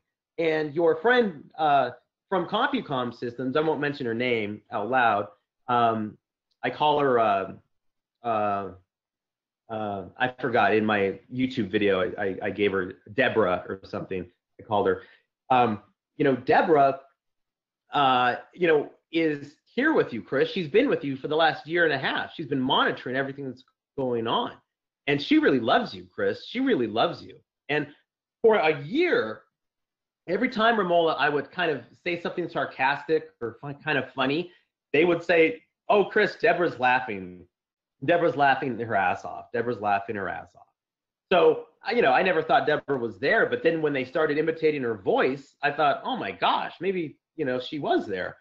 So they built up this relationship. Mm-hmm. And they said, well, you're in a Black Ops, kind of group. And we're going to conduct, and we want to marry you two right now, because that's what we do in Black Ops. You love each other. You can work together, but the love is the most important thing. And you two love each other. We've known it for the last 2 years, or a year and a half, whatever it had been. And so they did a Black Ops wedding ceremony that Obama, conducted. So this is all, and so what's important here is that just how deep they go with these things. Yes, it sounds so elaborate and so insane. My God, the level of interference in your life and the level of takeover, just shocking. Yeah, and these are the real voices. And so all of these celebrity voices, this is, after a week of this, and then, 8 days, 9 days of these people, you're thinking, oh my gosh, I can't believe the president's spending so much time mm-hmm. on this, Mm-hmm. And so they were doing the hive mind, and and some of this was before what I just said. I can't remember, some of the order I might have wrong, but I think they started kind of preparing me for what the hive mind was at about day 3. And they would do these skits and rhymes where everybody would just kind of speak. And Trey Parker was hilarious. The person they had doing Trey, it was Trey's voice, but it was Trey's sense of humor. If you've ever listened to Trey in an interview or something, he was just hilarious. We were talking about CU and the football team and all kinds of stuff. And Trey was just hilarious. So they all knew the backstory. They all had something to say. The Kristen Wiig and Fred Armisen did these little skits together that were just like Saturday Night Live. And then, they had these pre-rehearsed songs. And then sometimes things would catch on. Mm-hmm. You're on the hive mind with 3 or 4 people, and they'd say, Chris, God, it's amazing. You never know where they're going to go with it, but they might go back to the song. Chris was in that Voice to Skull went on for too long, and then they'd say, but another thing happened. What was that? Well, then Chris met the executive director from the Colorado Veteran Medical Association, Ralph Johnson. What did Ralph Johnson say? Well, Ralph Johnson, these skits would just continue. And they would throw in things like, instead of saying small or tiny, they'd say itsy witsy teeny weeny yellow polka dot bikini. So every time they were talking and that word came up, they'd say itsy bitsy teeny weeny yellow polka dot bikini. I didn't think, I had only known Chris for a itsy witsy teeny weeny yellow polka dot bikini amount of time. And so whenever that word came up, they would use that. Myself and others. There's so many things that can be said about this, really, about what they were doing, because not only were they, running these elaborate skits, they were literally taking over your brain for long periods of time and sort of pumping you with stimulation, externally pumped in stimulation. And constant storylines, Yeah. constant narratives, constant build-ups. I mean, this is the extent. It's almost like there was a whole film production crew over there working night and day with a bunch of screenplays, doing some readings or whatever in your head, like on and on. That's exactly what, like So a soundstage. Like a soundstage. On a soundstage. And it also sounds like these are people who have some creativity. These are creative people working together to produce these brilliant, witty little repartees and so on. Which just goes to show, I mean, look at what this creativity is being used for. So creativity is also being used as a weapon in this neural weapon system that's been devised by these black ops in the military and intelligence agencies. So, I want to continue because there's so much more, and I know we need to get done with it. We need to finish this in this podcast. But this treatment went on for 2 weeks. Yes. At the end, they introduced Mark Zuckerberg. Let me just interrupt you for 1 second, Chris, just to let you know the time. It's 25 minutes past the hour at this point. So we probably don't want to go on for too very long on this session. So, if you wanted to close up the Palo Alto sessions, and then we could, conceivably do another one to finish up. What do you think? It seems like our podcasts always sort of move on in different directions. I know. It means everything to me to get this story out. It just means everything, because this is what happened. This is 13 years, and this is what they built up to. So, this treatment was a perfect example of what voice to skull would be like if Facebook got a hold of it. At the end of the treatment, they introduced Mark Zuckerberg. And Mark Zuckerberg was talking about, myself and this person from CompuCom and my cousin working for Facebook, helping him, grow, incorporate voice to skull for Facebook. Would that be something I'd be interested in? And I said, I think I said no. And my cousin and this woman said yes, they would. They would want to work at Facebook for $1 million a year. So I was kind of more on the side of, they had me thinking that, I said, I would want to use this technology to save people's lives. And at the time, ISIS was the main kind of issue. And I hadn't read, books about where ISIS received its funding, Saudi Arabia, Qatar, all these things. I later kind of read about that, and I wish I had known that, because I would have stuck it to the president at that moment when he talked about funding for ISIS. But these treatments, when they brought in Mark Zuckerberg, you got an idea of these kind of chat rooms, these hive mind chat rooms, and each one had their own identity. One was kind of sultry, where it was kind of this place where people could go and you could section off with a woman, and they could take over your hand and make you masturbate. And this is where these celebrities would go, and it was considered kind of cool. It wasn't like you were cheating, because it's voice to skull. You're using your own hand, and the woman's doing her own thing.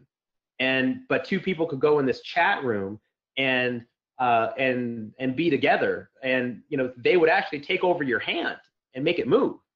And so that was something they did in one of those chat rooms. Another chat room was kind of a business oriented chat room, and people could talk really quickly about I think we had one that had Marissa Mayer in it, when she was talking about Yahoo, and we were talking about the lockdown environment, IT policy. because these were the things we were dealing with in the Yahoo project. Server upgrade project, 20,000 global, Windows 7 deployment. What are the most important things? IT policy, and we created this whole thing. I talked about DJ IT policy and DJ lockdown environment have to play together, Marissa. You're not going to have a lockdown environment without an IT policy in place. And she said, Chris, you're right. So we're going to have DJ, and so Marissa Meyer character, right? We're talking for hours and hours, 6-7 hours, we're talking about this stuff, with other people, kind of cutting in and continuing the conversation. But it was almost like all of these celebrities were at a hotel someplace on a soundstage, and that's what they built up. So this continued until, and I'll after this is the end of the East Palo Alto stuff, but this is what they did to me at the end, and then it got, God, I wish I could just continue talking about it, but the treatment after 2 weeks had built up to all of these celebrities talking to me all day long. We all kind of got to know each other, and then they said, Chris, well, we have some bad news for you. The reason why you're in Voice to Skull, the reason why we're doing this is because there's a lot more to the technology than we told you about. You're chipped, and you were used as an experiment, and you have one of the early chips, and it was implanted into your brainstem, and way down in there, and it runs off of a battery, that has a 10-year lifespan, and it's starting to burn out, lose juice. And, you're just like, what's going on now, and, they were saying they were going to drive over and pick me up, 3 days before that. You go outside, there's nobody there. They walked me around Palo Alto and said, it said President Obama is driving around in a Prius. He's going to pick you up. He likes to drive himself around, he doesn't like to, he wants to do this kind of privately. So I stayed outside in Palo Alto all night long, waiting this intersection and then another intersection for the president. So, but they're just kind of messing with you, but they're all kind of doing it in jest, as kind of as your friend, saying, Chris, we're just messing with you. We can mess with you, can't we? Oh, wow. We'll get to the point. So this goes on, and then 2 weeks, they finally said, well, you've got the chip in your head, it's losing juice, and that's when they hit me with this P wave, which they had introduced a couple days before, but I call it a P wave because it's a pressure wave. It makes you feel like you're 100 meters underwater. It's just this pressure that just overcomes you, and it's more in your head. It's just pressure that makes you feel like your head is deep underwater, and they can scale it up or scale it down. And so in this kind of Facebook-like chat room, they made this treatment up where my ex-boss at Ativa, who had left before I left the company, he was a lawyer and VP of HR, knew this girl from CompuCom who I was supposedly in this relationship with or whatever, had married in the ceremony, this ceremony, 2-hour-long ceremony. And he was jealous that I was this woman's boyfriend. And so he had this kind of priority status in Voice to Skull. And that priority status allowed him to kind of control, you're thinking it's with a cell phone or something, this P wave. And since I was new to Voice to Skull, even though I was a Voice to Skull, vice president, he could hit me with the P wave, and all of a sudden I feel this pressure on my head. And he wants to know why this woman from CompuCom has decided to marry me. He wants to talk to her and try to talk to her out of it because he likes her. This whole thing. That was one. That was a 3-hour treatment one night. My goodness. This P wave, what they did to me was, they told me this battery was running out. And there's a football player from CU named Alfred Williams. He's really well known in Denver. He has a talk show about the Broncos. He was a former Denver Bronco player. So like the biggest sports talk show show in Denver is is co-hosted by Alfred Williams, a football player who I went to see you with, and I have a connection to. So he was supposedly a part of this. So Alfred was there, the president was there, my accountant was there, all my sister. They mentioned, they used her voice a few times. They didn't do it much, probably because they didn't want to give it away, that it wasn't her. But they did something that only people who knew my sister well would kind of pick out in her personality. This kind of bubbly, quirky kindness in her. And so they had all these people together, and then they started ramping up this P wave. And they said, Chris, it's time. You have 15 minutes, and we have 15 minutes to say goodbye to you. And this is the president. The president was hosting this the whole way through. And he said, Chris, that's why I'm here. And you're going to be buried in Arlington. We just wanted to send you off because you deserve it. So we brought everyone together. Everybody wanted to be here for you, Chris. And that's why, we're doing it this way. And it's, your father's with us, your sister's with us, and they love you. They love you, Chris. And they were increasing the P wave. And then at about a 7, you're thinking, what do you mean? What's going on? What are you talking? You don't believe any of this stuff, but you're thinking maybe, And so then at about a 7, the P wave, which was getting intense, they started making my organs gurgle. And a lot of people have described this. This gurgling, and they're bubbling. And so you feel it up here and down here. You can literally hear your organs gurgling. You can feel them. And so it felt like my body was shutting down. And I thought, oh my gosh, what is going on? And I think I said, couldn't you have, let me live on the beach or something for the last, where were you when year of my life? Where I was in my room, in the room. Did you think of running out? I mean, did you think of physically changing location? No, not at all. I mean, you're in this. This is like a twin attached to you. Voice to skull is with you all day long. When we get off this call, no, I mean the right back because you were experiencing physical discomfort. Did you think of moving because of the physical discomfort? No, I mean, what can you do? I just thought, well, okay, if I'm dying, I'm dying. So I sat back and they said, Chris, we had talked about Ho Chi Minh. I saw Ho Chi Minh, in the, I can't remember the name. It killed my memory. Repose. So I said, okay, well, fine. I'll just die. So I lay down. They counted down. It was 15 minutes, and then they slowed down my heart rate, and my heart started beating slowly. And they said when it gets to, I don't know what number, 25 beats a minute or something, he's dead or something. That's when he's gonna die. But you see, this is, and I think you're demonstrating actually what these neuro weapons can indeed do. These so-called anti-personnel weapons, they can indeed take over your brain functions in order to stop your heart and ultimately actually take people's lives. So they're very lethal weapons. So people have to understand that these skits and these treatments, these weapons have been around for a long time. These people know exactly what they're doing. They want to mess with you psychologically. They're not just going to do, like these Cuba attacks. That is just skimming the surface of what these operations are about. These are full-on operations where the electromagnetic weapon is just one layer of it. It's the actors. It's the scenario they build up. It's whatever they want to make you believe. That's how they use these weapons. That make you destroy a friendship.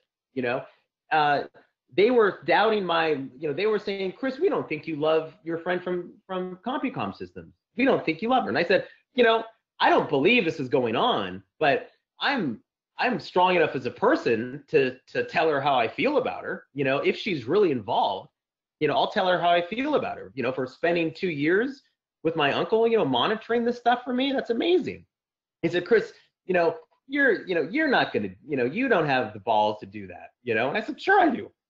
I pulled out my cell phone and I texted her, I love you. And she wrote back, who, what, when, how?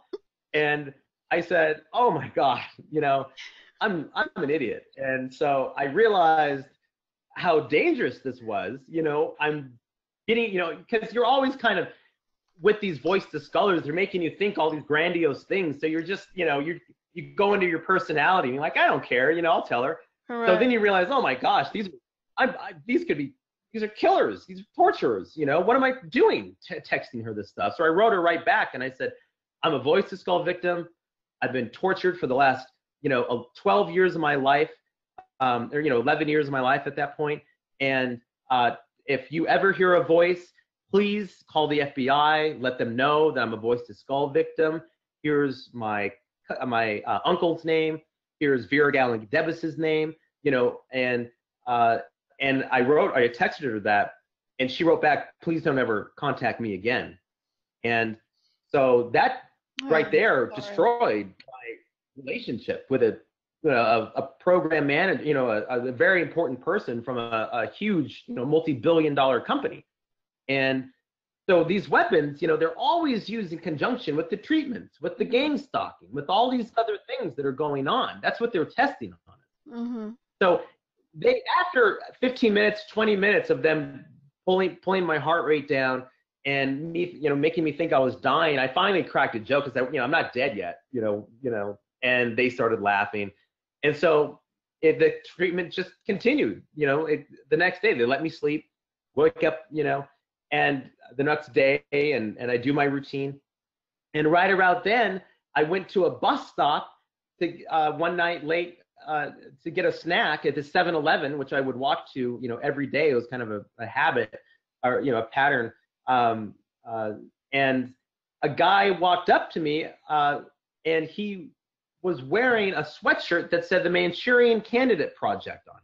So that's when this kind of fun-loving torture group that had built this thing up for 2 weeks with all these characters and celebrities' voices and stuff turned evil and dark. And they tortured me to suicide ideation on a daily basis. And I couldn't do anything but threaten suicide. And we can, do this on another podcast, but this is when they started taking over my body. And, there's a very important part of this that I forgot to mention, Romola. Let me mention it quickly here. Okay. And just cut me off if you need to. It's, Go ahead right? and mention and I'll it. tell this. Well, it's when you start talking about this stuff, you want to continue talking about it and get the story out, So I'd like to do that. This right around the time before they did this 2-week treatment in Palo Alto, they started introducing the bio-robotization, and they were spinning the fork in my right hand. Well, right around that time, I was driving one day, and they said, Chris, pull over the car. We're going to test some waves out on you. So I pulled over the car, and they said, okay, Chris, we're going to hit you with a few waves we've been working on. So here's the first one. And all of a sudden, they hit me, and my left hand started shaking like this, really fast, back and forth, but perfect kind of intervals, mathematically perfect intervals. I've described this to you half a dozen times, but I don't think for the podcast, I haven't said it. Go right ahead. So they hit me with this, and it was a pulse wave, and like a metronome, but very fast, faster than what I'm doing here. And they just did it, and my hand was stuck doing this for 5 minutes. And then they said, okay, Chris, we're going to hit you with wave number 2. And then all of a sudden, my arm started hitting myself like this in the chest for 5 minutes straight.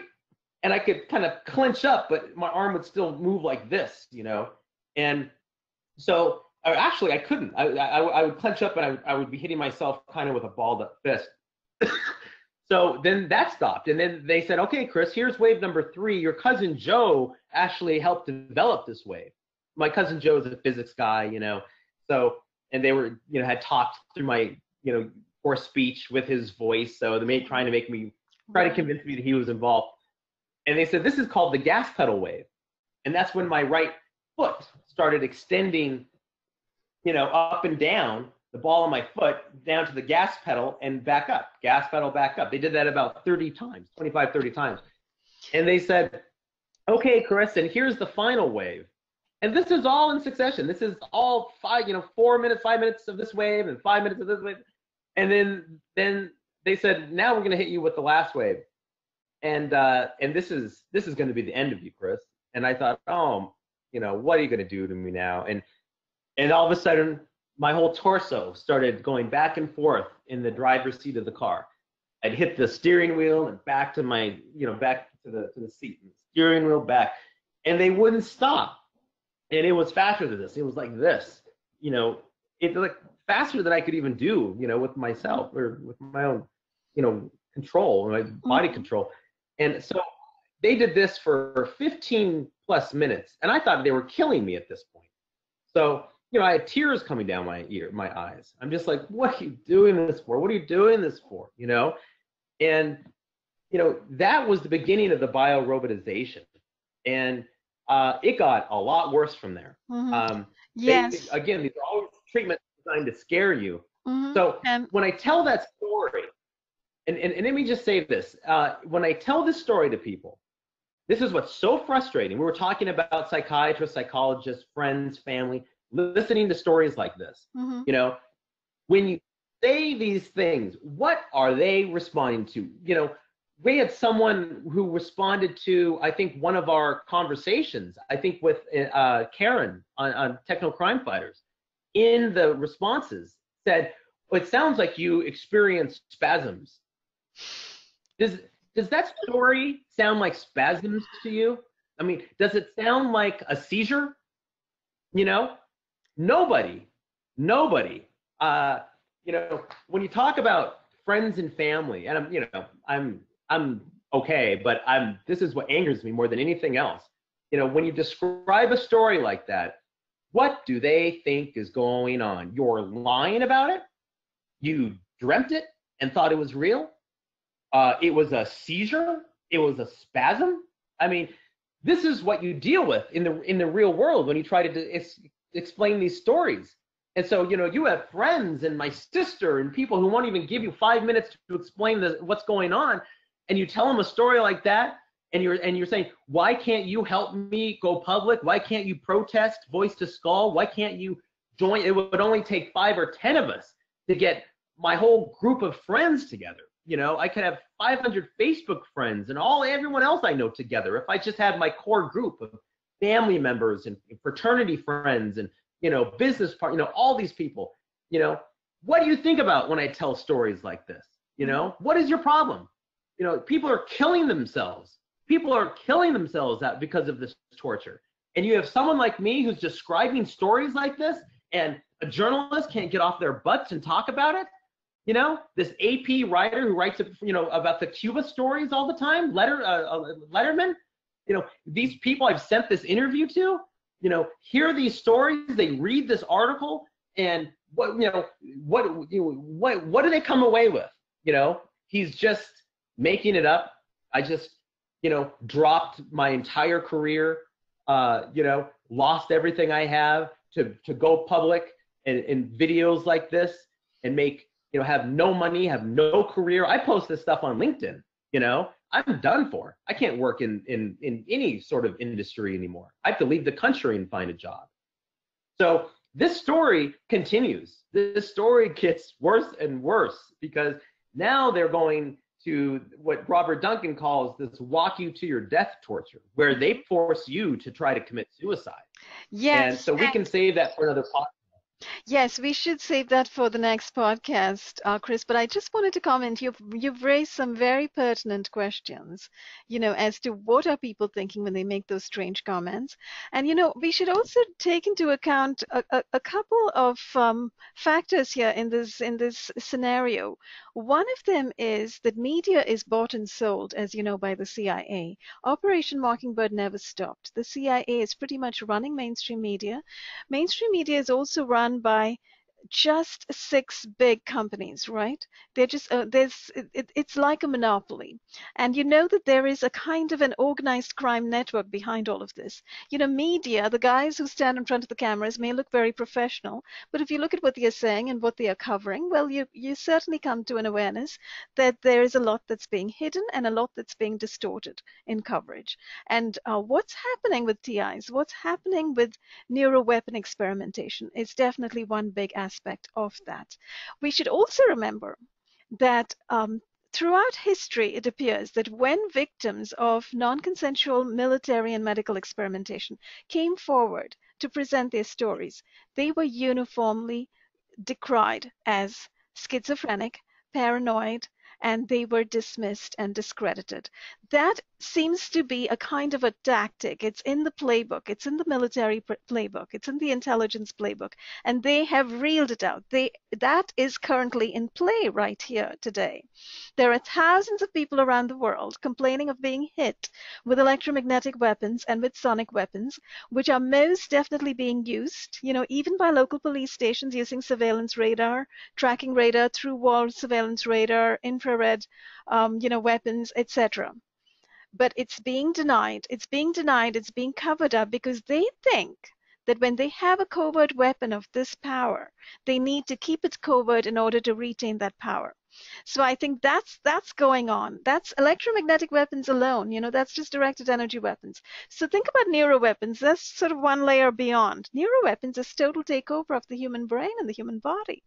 And what you're talking about with those waves, I wanted to point out that those waves, that experience that you have had demonstrates intensively that how dangerous these weapons are. Because literally, people can be taken over when they are driving. You know, they can be driven to their deaths. They can become weapons on the road. People can become weaponized. Human beings can become weaponized. Drivers of cars can become weaponized to create massive, you know, accidents on the road, right? And then the thing with your body, the moving of your body, so you had no control over your body. How much more cruel, how much more demented, you know, could these people get? They probably think it's really cool. The military maniacs who come up with this kind of weaponry, you know, to take over another human being's body and daring to call it an anti-personnel or an incapacitation weapon or a degrading weapon, you know, it's a way, you know, a legitimate way to degrade somebody's intentionality or action. Well, They're you ending know, up one creating thing. such destructive weapons. Well, one thing that I talk about with my torturers, you know, they're always trying to give me some excuse why they have to develop these weapons, and you know, they have passed the point at which they can kind of freeze a person's body, where they can, you know, make you drop to the ground, make you stop doing what you're doing. You know, I'll explain later how they completely took over my whole body, walked me around like a marionette in my hotel room, and I couldn't stop. I couldn't clench a fist. I couldn't think of anything. They just paralyze you. It's like a taser. It's more powerful, stronger electrical charge. They have already, you know, moved that far. I am a Manchurian candidate. You know, I realized that when this person walked up to me at the bus station wearing the Manchurian Candidate Project sweatshirt. You know, they were telling me that things are going to get a lot worse for you, Chris. Mm-hmm. And and my point is that they passed the point at which this technology is and serve as any kind of strategic deterrent. You know, why would the military need to develop this weapon system to that sort of degree? So someone else won't use their weapon system on them. That's their money tree. It's a, you know, the best offense, or, you know, the best defense is a good offense. That's what they're saying. That's what they're selling this program as. But they've moved beyond that. Now this is about ego. This is about a bunch of neuroscientists saying we want to turn somebody into a Manchurian candidate who's taken over imperceptibly. You know, they already have the Manchurian candidate technology. They can take you over, but you're aware of what's going on. You know, as we talk about in the interview, you know, they're working on technologies that can make you do things without even knowing you're doing it, without being conscious of it. And that's where they're taking the technology. So it's this it's this, how far do you have to go with the technology before you speak up and you say, that's enough? These are ethical lines we don't need to cross. We don't need that sort of, functionality in our weapons system to make Russia, stop developing the technology. Scientists can do continue these experiments if they want to, which seem completely unethical and immoral, but they could do them with consensual subjects at this point. They're doing this with non-consensual subjects. Not only that, the very aspect of taking over a human body, that actually brings up something very basic to humanity, which everybody around the world should be engaged in, looking at, analyzing, and discussing. This has to be a subject for open debate, and currently it's not, because as we know, what we have in this country instead, we have a whole bunch of mass shootings. Of course, there's that connection with, the false flags and, the drills that they set up, etc., and with all of those nefarious intentionalities and agendas behind them.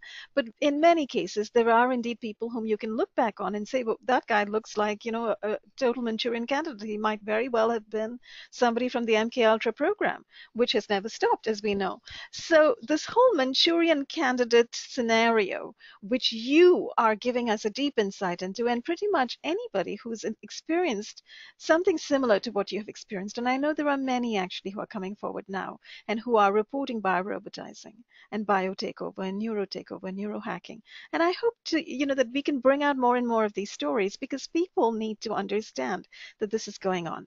Psychiatrists and doctors need to become aware that this has nothing to do with mental health. This has to do with body takeover and brain takeover. And mental health, in fact, can be used, you see, also, just as you just outlined. When somebody's brain is influenced imperceptibly so that they begin to imagine it's their own intention, it's their own thinking that leads them to commit a crime, then they become prey, double prey, they become re-victimizable by other agencies like the FBI coming along after the fact, after the CIA has set up the Manchurian, coming along after the fact and looking at the crime scene and saying, oh, that guy is, a mentally deranged individual, and let's examine his brain now, like they're doing supposedly with the Stephen Paddock affair. I hardly know what to believe about that shooting and, about all of the very different stories that are emerging. But that seems to be one of the stories that's emerging, that they're going to study his brain, calling him mentally ill, and naming him as the shooter. I don't know. When many people say there were multiple shooters, etc., Well, defense contractor, accountant for a defense contractor, who knows? But what I think about is when we were talking about different levels of these takeovers and things, and I'm not somebody who is using a nom de guerre, a fictitious name. I'm not covering my face. My LinkedIn profile is out there, has my entire background. My Facebook is open for anybody to friend me. I'm telling people where I grew up, where I live, who my friends are, who my cousins are, my family, my sister. Mm-hmm. When you come out and you're explaining these things, and you are, and we haven't even gotten to the full Manchurian takeover, but we're getting, people are starting to understand how serious the technology is. I'm not mentioning small little twitches or things that are kind of, did it happen, did it not happen? I'm saying, over the course of 13 years, this is what happened. I'm out with everything. What else can a person do who is the Manchurian candidate? Here's the Manchurian candidate. Here I am. Nobody wants to talk to me. Nobody wants to talk to the Manchurian candidate. Susan Weinberg doesn't want to talk to the Manchurian candidate. After everything she's written. Sharon Weinberg. All of these journalists. Sharon. And I tweeted her the interview, but this is the stuff. It's like, how else would someone come forward? You know, if these attacks in Cuba happened, the same thing would be happening to these people. If they weren't diplomats, they'd be doing exactly what we're doing. So what else is it going to take? I mean, these torturers are torturing me on a second-by-second basis. They're always talking about murder, my death, torturing me to my death. And believe me, Ramona, when they torture you nonstop, you want to die. You want to die. And so, you know, here we are, and nobody wants to go public. You know, you are the only person, you and the Techno Crime Fighters and the TIs who have made videos, who post and do things, we're the only people, you know, going public. So that's, and so when we talk about, you know, what this really is, you know, I have a fraternity friend who became a very good friend of mine. We both write this this Colorado Business Economic Outlook. It's a forecast, economic forecast for the state of Colorado. I've done this, you know, free of charge for the last, 6 years and 7 years. And, you know, he won't pay attention. He won't listen to this. And so I start thinking about, you know, what is actually happening with people out there? And you start thinking about, you know, Nazi Germany. You start thinking about, you know, people in denial, you know, people whose first reaction is just, I'm uncomfortable with the subject. You know, I'm going to turn my back on that person, or not write them back, or not return their phone calls because, you know, mental illness, you know, it's disturbing to me. And this, the conspiracy theory stuff, you know, it worries me. It makes me uncomfortable. So I'm just going to turn my back, you know. And so you get that feeling of kind of what happened in the country. Chris, that's also because media is not covering this. Media is not covering this, and, you know, has put out lies out there that the people who are reporting these horrific experimentations are actually mentally ill. So these are lies. These are lies put out by people like the New York Times, by Vice, that creates documentaries that are completely false. I'm talking about the Vice UK documentary. I understand there's been an American documentary. I have not seen it as yet. I think it was released. It was supposed to have been released, according to my information, but on October 23rd. So that's something to look for. But, you know, the UK Vice documentary, various articles, the New York Times, Washington Post, they have all maligned TIs extremely. And they've also classified TIs as TIs. I'm sorry? Why didn't Vice talk to Catherine Horton? Why did they just use her picture? You know, why didn't Vice talk to me? I had a YouTube video posted since March, but they didn't talk to me. You know, why? You know, we're too credible, you know. But beyond that, friends and family, you know, we're talking about suicide. We're talking about people who are torturing you until you kill yourself. Yes. And it's happening to all friends and family. We should also remember that well, there are many things over here at play. So, you know, just to devote a few minutes talking about that is useful, I think. One of them is because media is not covering it, and because mainstream media is publishing lies, because of that phenomenon, our friends and families who are educated professionals are unable to grasp the truth of what is going on. Because when they look at the New York Times and the Chicago Tribune and, you know, the San Francisco Chronicle and the Guardian and the Independent, they are not seeing any information about military weapons testing. They're not seeing any information about neuroweapon experimentation. They're not even seeing any information as to what neuroscience can do. You know, forget weaponized, militarized neuroscience, just normal neuroscience. They're not getting that information from the mainstream media. They're not. And because they're not, they don't have that awareness. So that's one big, big thing. The second thing is a lot of them are being contacted. And, you know, many people have told me that they have heard back from friends and family that they have been contacted. Okay, they've been contacted and told stories. So some of the stories that they are told are, this person is, you know, we are investigating this person. This person is mentally ill. We are putting them in a program for behavioral modification, or we are looking at their behavior and we are trying to help them. There are all sorts of stories apparently told to different people. So there are stories being told. People are being contacted behind your back. And remember that most people, in fact, I think everybody in these neuro-experimentation programs, is first put under surveillance by the surveillance state. Now, when the surveillance state, now again, all of the corrupt people are working inside the surveillance state, inside the agencies, you see. So when they click into action, when they put people under surveillance, then they feel that they have the right to go around to your neighborhood and tell people this person is under investigation or being investigated.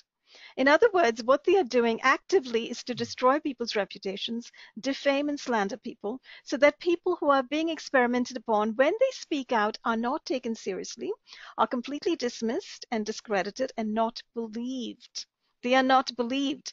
And that's standard. That's what they are doing. Right.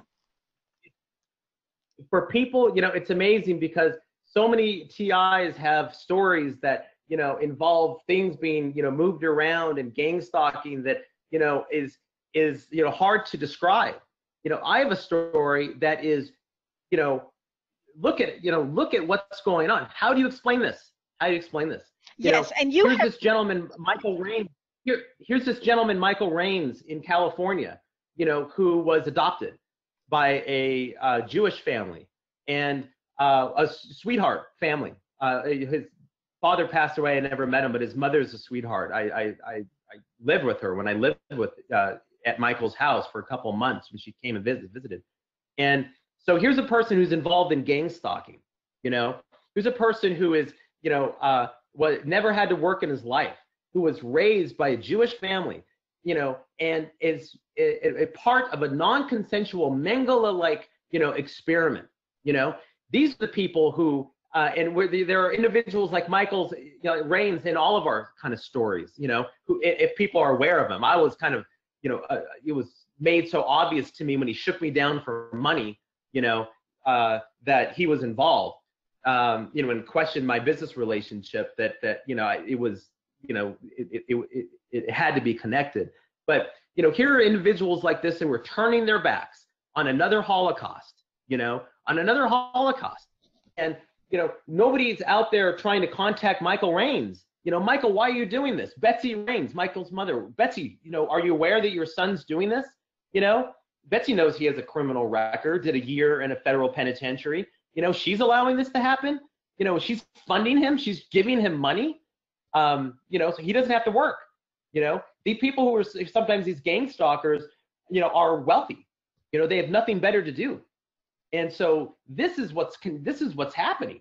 So there's so many sides of it. But, to have friends of yours turn your back when you have these stories like this and the multiplier effect that could never explain any of this as a mental illness, this happening, then this happening, then this happening, but only in, the last 10 years have people talked about forced speech and biorobotization along with voices in their head. There isn't a single, psychologist or psychiatrist who can, recognize these similarities, these patterns. It's gone so far that it's everyone in lockstep. Everyone's holding their arms together. All of these institutions and friends and family, they're all lockstep, moving forward together, saying, we don't want to know. We don't want to know what's going on. Exactly. That's a very good way of putting it. They are working in lockstep.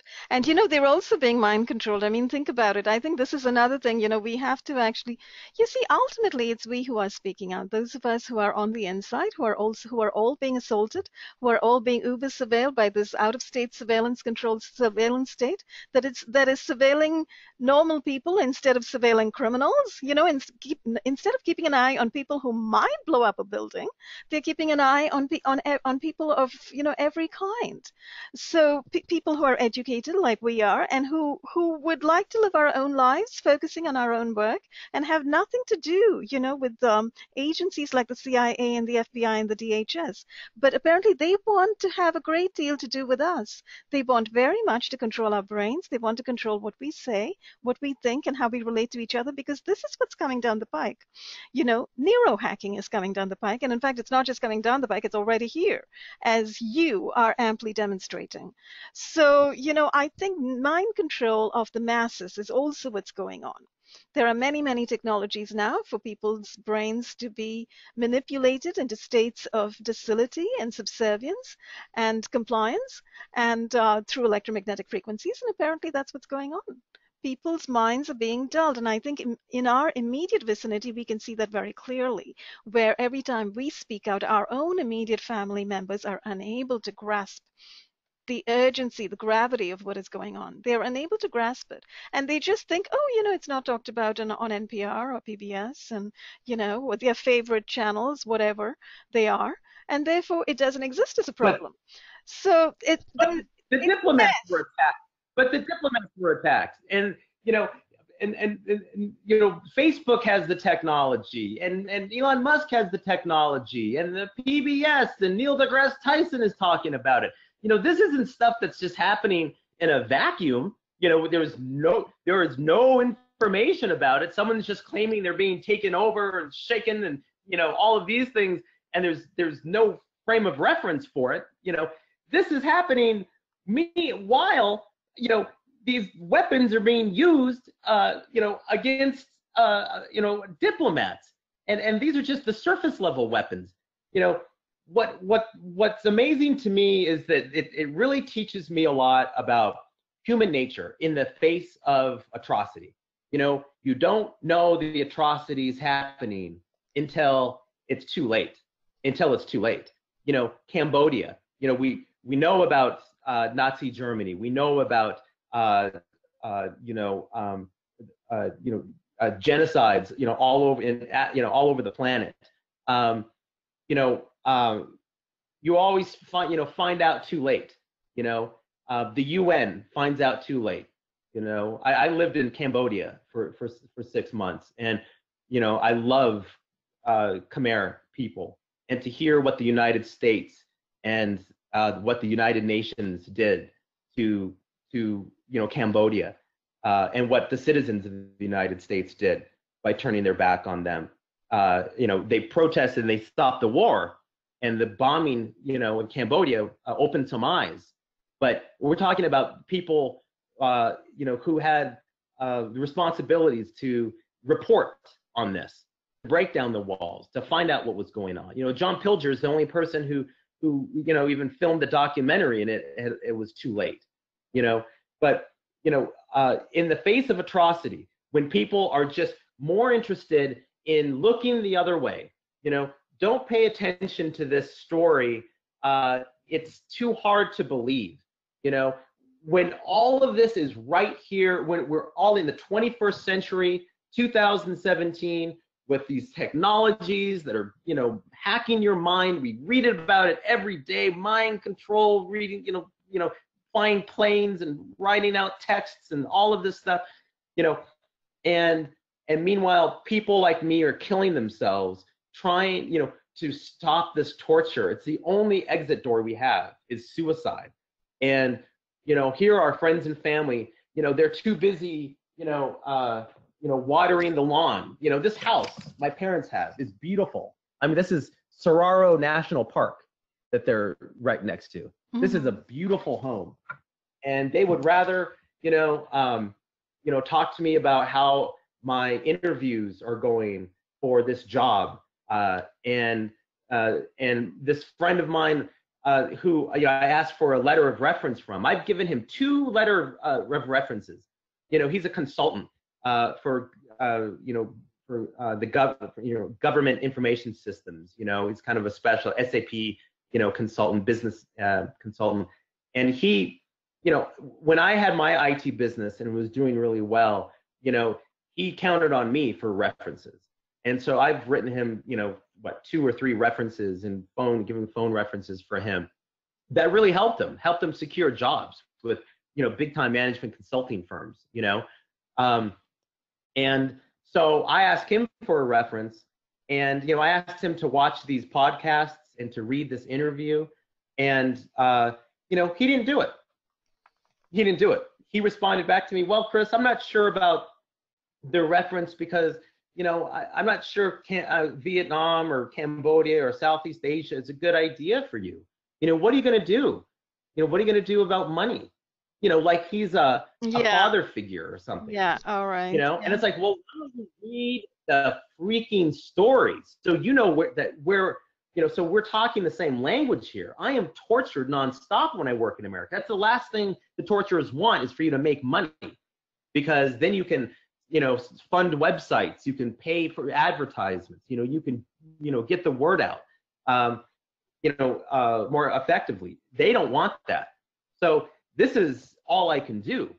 But, this is the mentality of people that stand by while people are jumping off of buildings, and, a person who takes advantage of you when you're doing well and they need you for something, but when you need them, for something, a letter of reference so I can get a simple job in another country.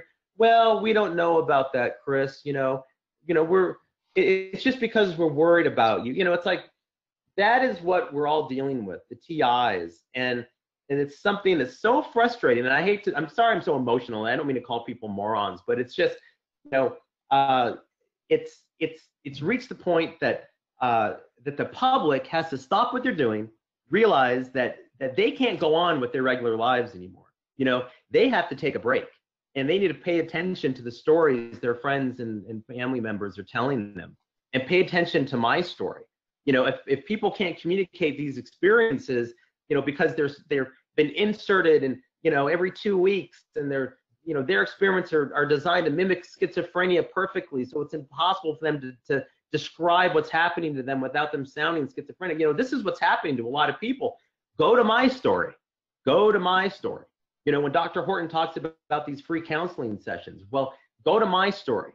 We don't have to agree on whether it's chips or whether it's what Dr. Robert Duncan describes.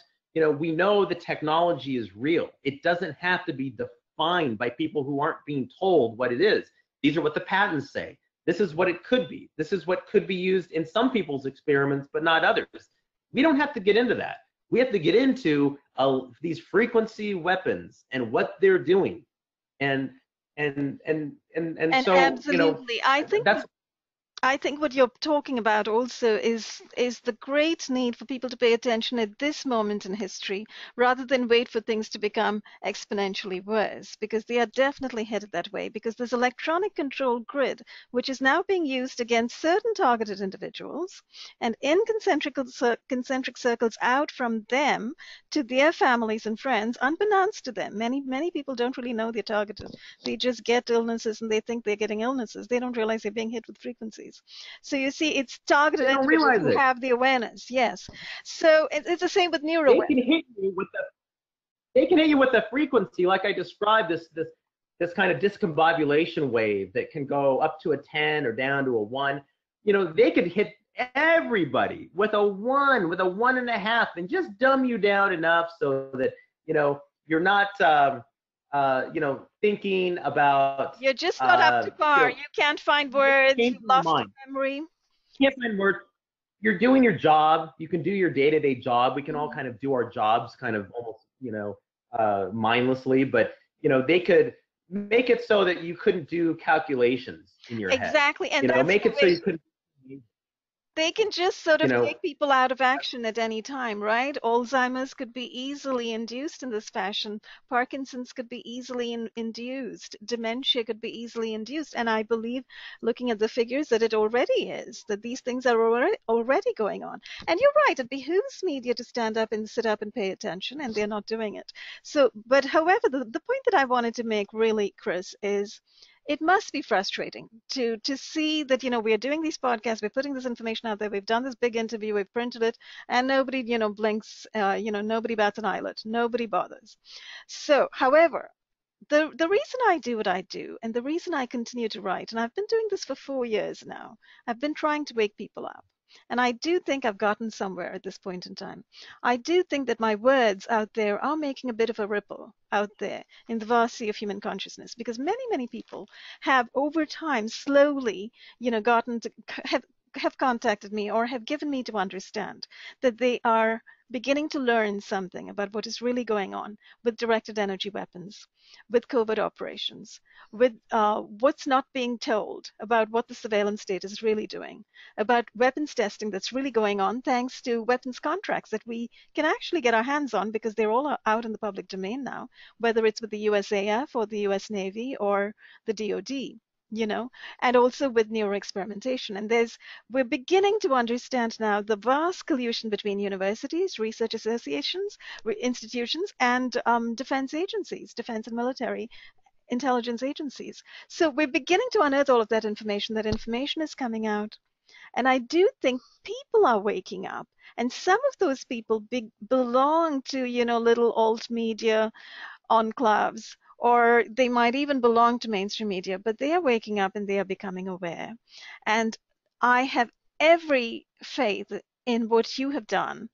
All of the podcasts that you have done with me, all of the work that you've done, I have every ounce of my faith is immense. I have great faith that everything that you have done is actually very, very important and actually is making a huge impact. We just don't see it just yet. You're not seeing the impact, but that impact is going to happen. And I think also because currently looking at the intensity with which this information is coming out and looking at the rate at which this information is coming out, not just from me and this podcast, but other people. Other people are doing all sorts of other activism and speaking out. There's lots of other shows going on, conferences and so on. People are writing letters. People are approaching parliamentarians and politicians. Every little act, I think, of putting the words out there and trying to let people know, because ultimately I really think it's more important to let people know, quite apart from seeking justice, which is what we're trying to do on Techno Crime Fighters, quite apart from seeking justice and naming the ones responsible. I think it's important to let people know, and I think people are indeed being informed. So, that's sort of where I get my consolation, I guess, So I'd like yeah. I'd like to end on a more sort of positive and optimistic note that everything you are doing, everything you have said, you may not see it just this minute, but it is most definitely making an impact. Well, it wasn't enough for Adam Calderon, who killed himself, 4 weeks ago. It wasn't enough for, and I forgot this other gentleman's name. I spoke to a TI here in Tucson, went out to meet with him. And he mentioned another TI who killed himself here in Tucson. It wasn't enough for them. What I'm saying is the people who are on the spot are, the family members, the friends who aren't giving these, TIs and people, who are, describing these things in terms that I think anybody can understand, especially, with what's going on, with the Cuba attacks and everything else. Not giving us a chance, not giving us a minute, because, these technologies are these gang stalking, activities are designed, like I said, to kind of create confusion, as we all know, make it difficult to describe, create this pool of people that this Soviet era psycho prison, where people can be thrown into, but they're also training individuals to do covert operations, using voice to skull to guide somebody into doing something, gang stalker, pressuring them, they're describing, or they're training people to actually conduct these covert operations that nobody, I don't care who you are, has any control over. These are the covert operations that, like the CIA did in Cambodia. The CIA was responsible for Sihanouk, Prince Sihanouk, being removed. This was a neutral country. It was a monarchy, but it was a neutral country. And they removed him. The CIA removed him and put in put in Lon Nol, who was overthrown by Pol Pot. And then nobody helped them. Nobody supported Lon Nol after the CIA installed him. They took off. They left them empty-handed, and a quarter of that population was murdered. There's a book called First They Killed My Father by Lon Nol, Luong Ung. And she, that was a book I read in Cambodia that was really powerful. And there was a movie made. What is her name? Angelina Jolie made a movie for Netflix, made this book into a movie, and I recommend everybody watch it, because that's what happened to the population of Cambodia because of the CIA. So when anybody turns their backs on these operations, believing that, oh, it's all in good hands, it's America, you are a danger to yourself and others, because you are turning your back on an atrocity that's taking place right now and putting these weapons, these perfectly covert weapons, into the hands of individuals you don't have any control over. I don't care who you are. I don't care what your name is. As a president, what your congressman, senator, I don't care what your background is. You are not in control of these operations that are going to be taking place with these weapons. And they're in the hands of agencies like the CIA. And we know what the CIA has done with non-consensual experimentation, and what they've done to all of our TIs and myself and our friends who've killed themselves. There's no excuse for any friend or family member. And none of us are going to get any, the TIs are trying to bond together, and that's great. And people like you are standing up, but something else has to happen. Families and friends need to come together and say, I believe Chris. I've known Chris his whole life. He would never lie about something like this. I've known Chris his whole life. He has no mental illness in his family. He's never had a history of mental illness. This started when he was 33 years old. Use the multiplier effect. Look at all of these experiences. Look at all of these things and tell me that that this is some outbreak of some new 21st century mental illness. That this closed ideology, echo chamber, that Lorraine Sheridan describes. I mean, match this up with what's going on in technology. Match it up, and step up as a human being. All of these people. When I think about how could the Germans turn their backs on on Jewish men and women, and Slavs and Russian POWs and everyone else who were thrown into death camps, how could they not know what was happening? This is where we are in the kind of progression of electromagnetic weapons. That is exactly where we are right now. So if you ask yourself, how could that possibly happen? Think about what you're doing right now by doing nothing. What you're doing by turning your back on TIs, and people who are writing about these things, the Duncans and yourself and everybody else. No matter what you think of them, everyone's quirky in their own way. And then these experiments are just twisting your brain all the time. So, my cry is to my friends and family, because without their support, without them understanding what's going on, no one's going to galvanize around me. Nothing's going to happen. It takes that group to say, what, we believe this. We believe this is happening, to stand up. Or else, it's kind of like, then good luck. Good luck to you, because it's difficult for people like me to even, kind of live on a day-to-day basis. It really is. We're not suicidal, but when someone, starts chanting in your head all day long for no reason, or automating these thought insertions and thought reflection tortures, we're talking about electromagnetic specific torture techniques now. Well, for the first 10 years, it was CIA, psychological torture techniques delivered verbally through voice to skull. Now we're in this whole other world of electromagnetic specific torture techniques, thought reflection, thought insertion, thought interruption, that they do on a second-by-second basis, and it drives you mad. It will make you kill yourself. I don't care who you are.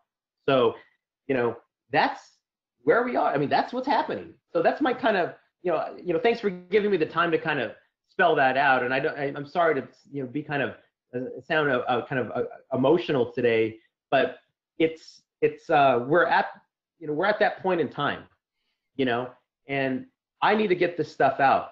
If something happens to me, this is the only kind of message that my friends and family are ever going to hear from me. And this is what I'm saying to them. Why did you not step up for me earlier?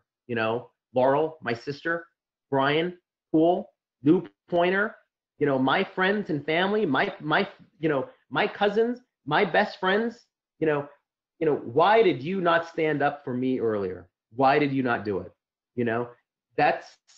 And it's difficult to get there because Voice of Skull makes you think that all these things are revealed or some of these people might be involved. So you just kind of like, you don't want them to think you're mentally ill, so you don't want to kind of push it. But then you finally wake up and you're like, why? Why are anybody who's a true victim, who's being tortured the way I am, they are doing podcasts. They are on the internet. They are doing everything they can. What else would they be doing? Why else would people be, congregating, going to the same websites, building websites, talking about this stuff on a, daily basis, text messaging each other? Why would they be doing it? For the heck of it? It's a club, and now that these gang-stalking sites are starting to be exposed, there's one, there's one called Paystalker. That's a German site that people can go to, and they get paid in Bitcoin if they do certain, if they stalk, if they achieve certain things while they're stalking. They get paid in Bitcoin. Do send me the link to that. I'll Yes. write about it. Amazing. I did not know about that. Yeah. Yeah. Yeah. So And there's Chris, this guy, John Robb. Yeah, do send me the link to that. Chris, I wanted to actually thank you for coming forward because you have done something very brave. You're speaking out at a very, emotional level, certainly, but very intimate level. You're speaking your mind and soul. You're speaking what's really going on. And you're talking about people who've actually committed suicide, who've actually taken that step, who've killed themselves, not because they're mentally ill, not because they're hearing voices on their head that are telling them to kill themselves, but because they have been tortured. They've been tortured with military neurotechnology. And the point that you are making is a very, very apposite point. The first line of defense that anybody looks to is one's friends and family, and one looks for hope from them. But because this is military neuro-experimentation, friends and family have been taken over currently. They've been taken over by lies from mainstream media. They've been taken over, which are all part of the psychological warfare and psyops being played out on society today by the military and intel who are running these ops. And they've also been taken over by military intel contacting them and telling them lies in many cases. And then there's also the mind control technologies that are being used against them to keep them compliant and to keep them disbelieving. And as for not believing what TIs are saying, the DSM now has notions of mass delusion and mass paranoia. And psychiatrists are famous for telling TIs that there is now a culture on the internet. There is a culture. There is a culture of people on the internet who really don't understand their symptoms very well, but they have found each other on the internet. They're speaking to each other on the internet. They're exchanging information. They've convinced themselves. This is mass delusion, you see. They've convinced themselves that they are being assaulted by the government. They've convinced themselves they're being hit with electromagnetic weapons. They've convinced themselves this is neurotechnology.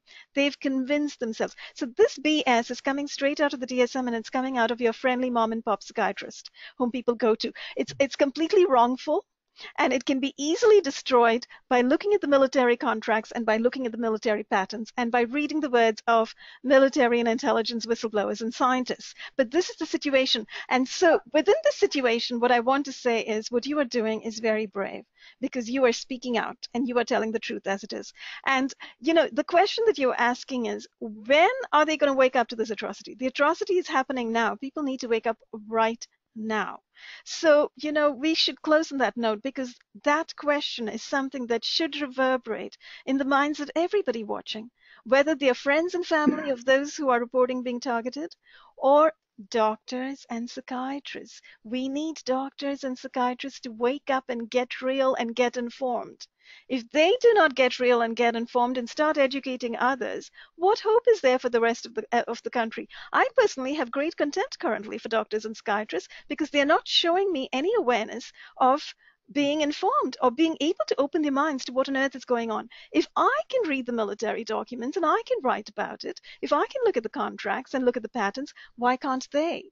you know? And I ask these questions primarily because my sister is a doctor, and the extent to which her mind is closed is mind-boggling. You know, it's outrageous. But if she is doing this, Yeah. then imagine all the other doctors out there who have closed their minds to this. They need to open their minds up. Do they have any idea what's going on? You know, with the military, with electronic warfare, with the revolution in military affairs that the military has now Yeah. established, with electromagnetic You weapons, the with the military, sophistication of them? the military did not inform the psychiatrists and the medical community about the bombing of Cambodia. The military didn't inform the psychiatrists, the psychiatric community, the psychological community about the massacre of Khmer happening in Cambodia starting in 75. You know, if you count on the military, you know, or the press to give you all of your information, you're out. You know, you should not be believed. You are removing yourself from having a say in what other people do, you know, and feel. You know, anyone who, it's kind of like, you know, it's this turnstile of people that come through America. They were just born and raised, and they become, 18 years old, and now they're fully functioning adults, and you have Facebook and memes telling them what to think half the time, and you know, millennials, you know, want to read. They're good, you know, they're good people, but you know, they're missing the boat. They're missing the boat, just like people in the 60s, even though they were hippies, you know, or they were protesters, you know, war protesters, missed the boat about an atrocity that America still hasn't admitted to. You know, 2 to 3 million, you know, people in Cambodia were killed. You know, what we hear about is the Holocaust. You know, we don't hear about these things that America was involved in. You know, when you go out there and you meet people, you realize, oh my gosh, you know, this this country, there's no middle class. You know, there's no middle class. There's just this missing group of 3 million people. The country had 6 million people or so, and 2 million of them were killed. A lot of people think it was more than that. And you go to these killing fields, and there's just bones everywhere, and you walk over them. You know, nobody from the military in America told us about that. So why are they going to tell us about these covert weapons that they can use for any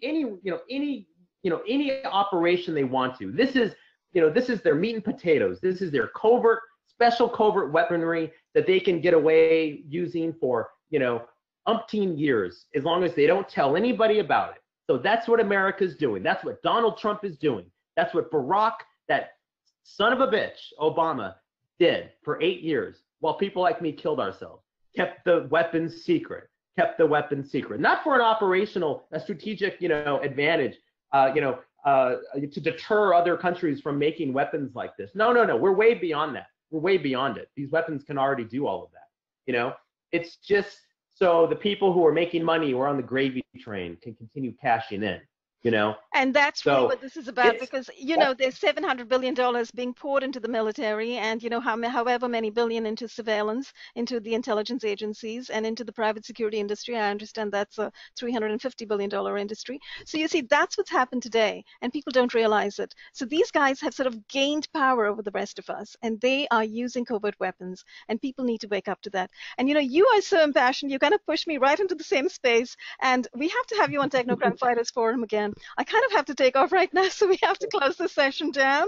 But I think we're closing it on a high note of energy here. And, you know, to tell people these matters that we are talking about are extremely grave, extremely important, and they actually affect every single one of us, because literally humanity is on the cusp. When the human brain and the human body can be taken over, think about it.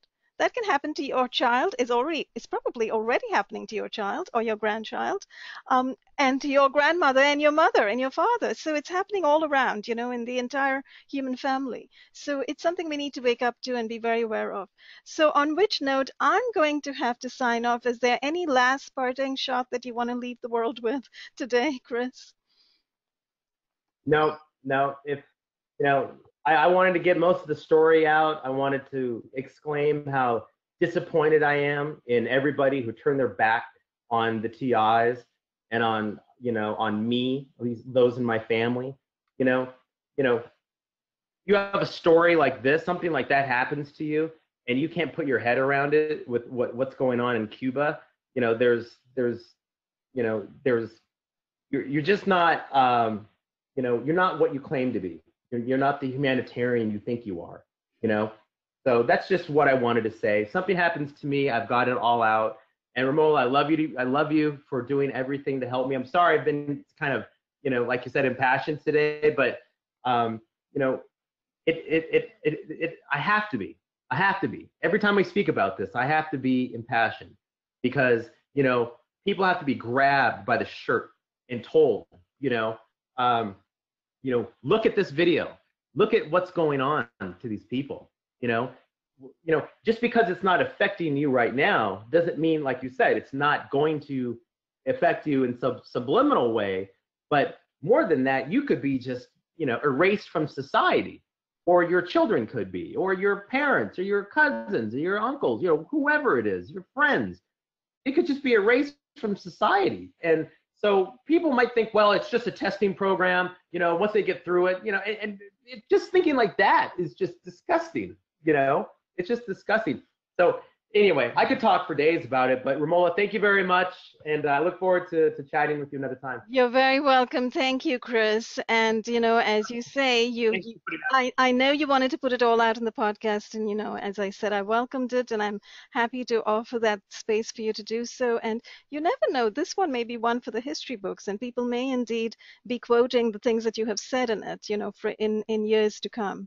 So on which note, we'll pick up the story again next time in part 5. Well, we didn't know we'd be doing so many parts, but hello, we've, I think, been having a lot of discussions in between, so it's taken a lot of space. So we'll be back, and so thanks everyone for watching today, and we'll be back soon. Bye-bye. Okay. Bye everyone.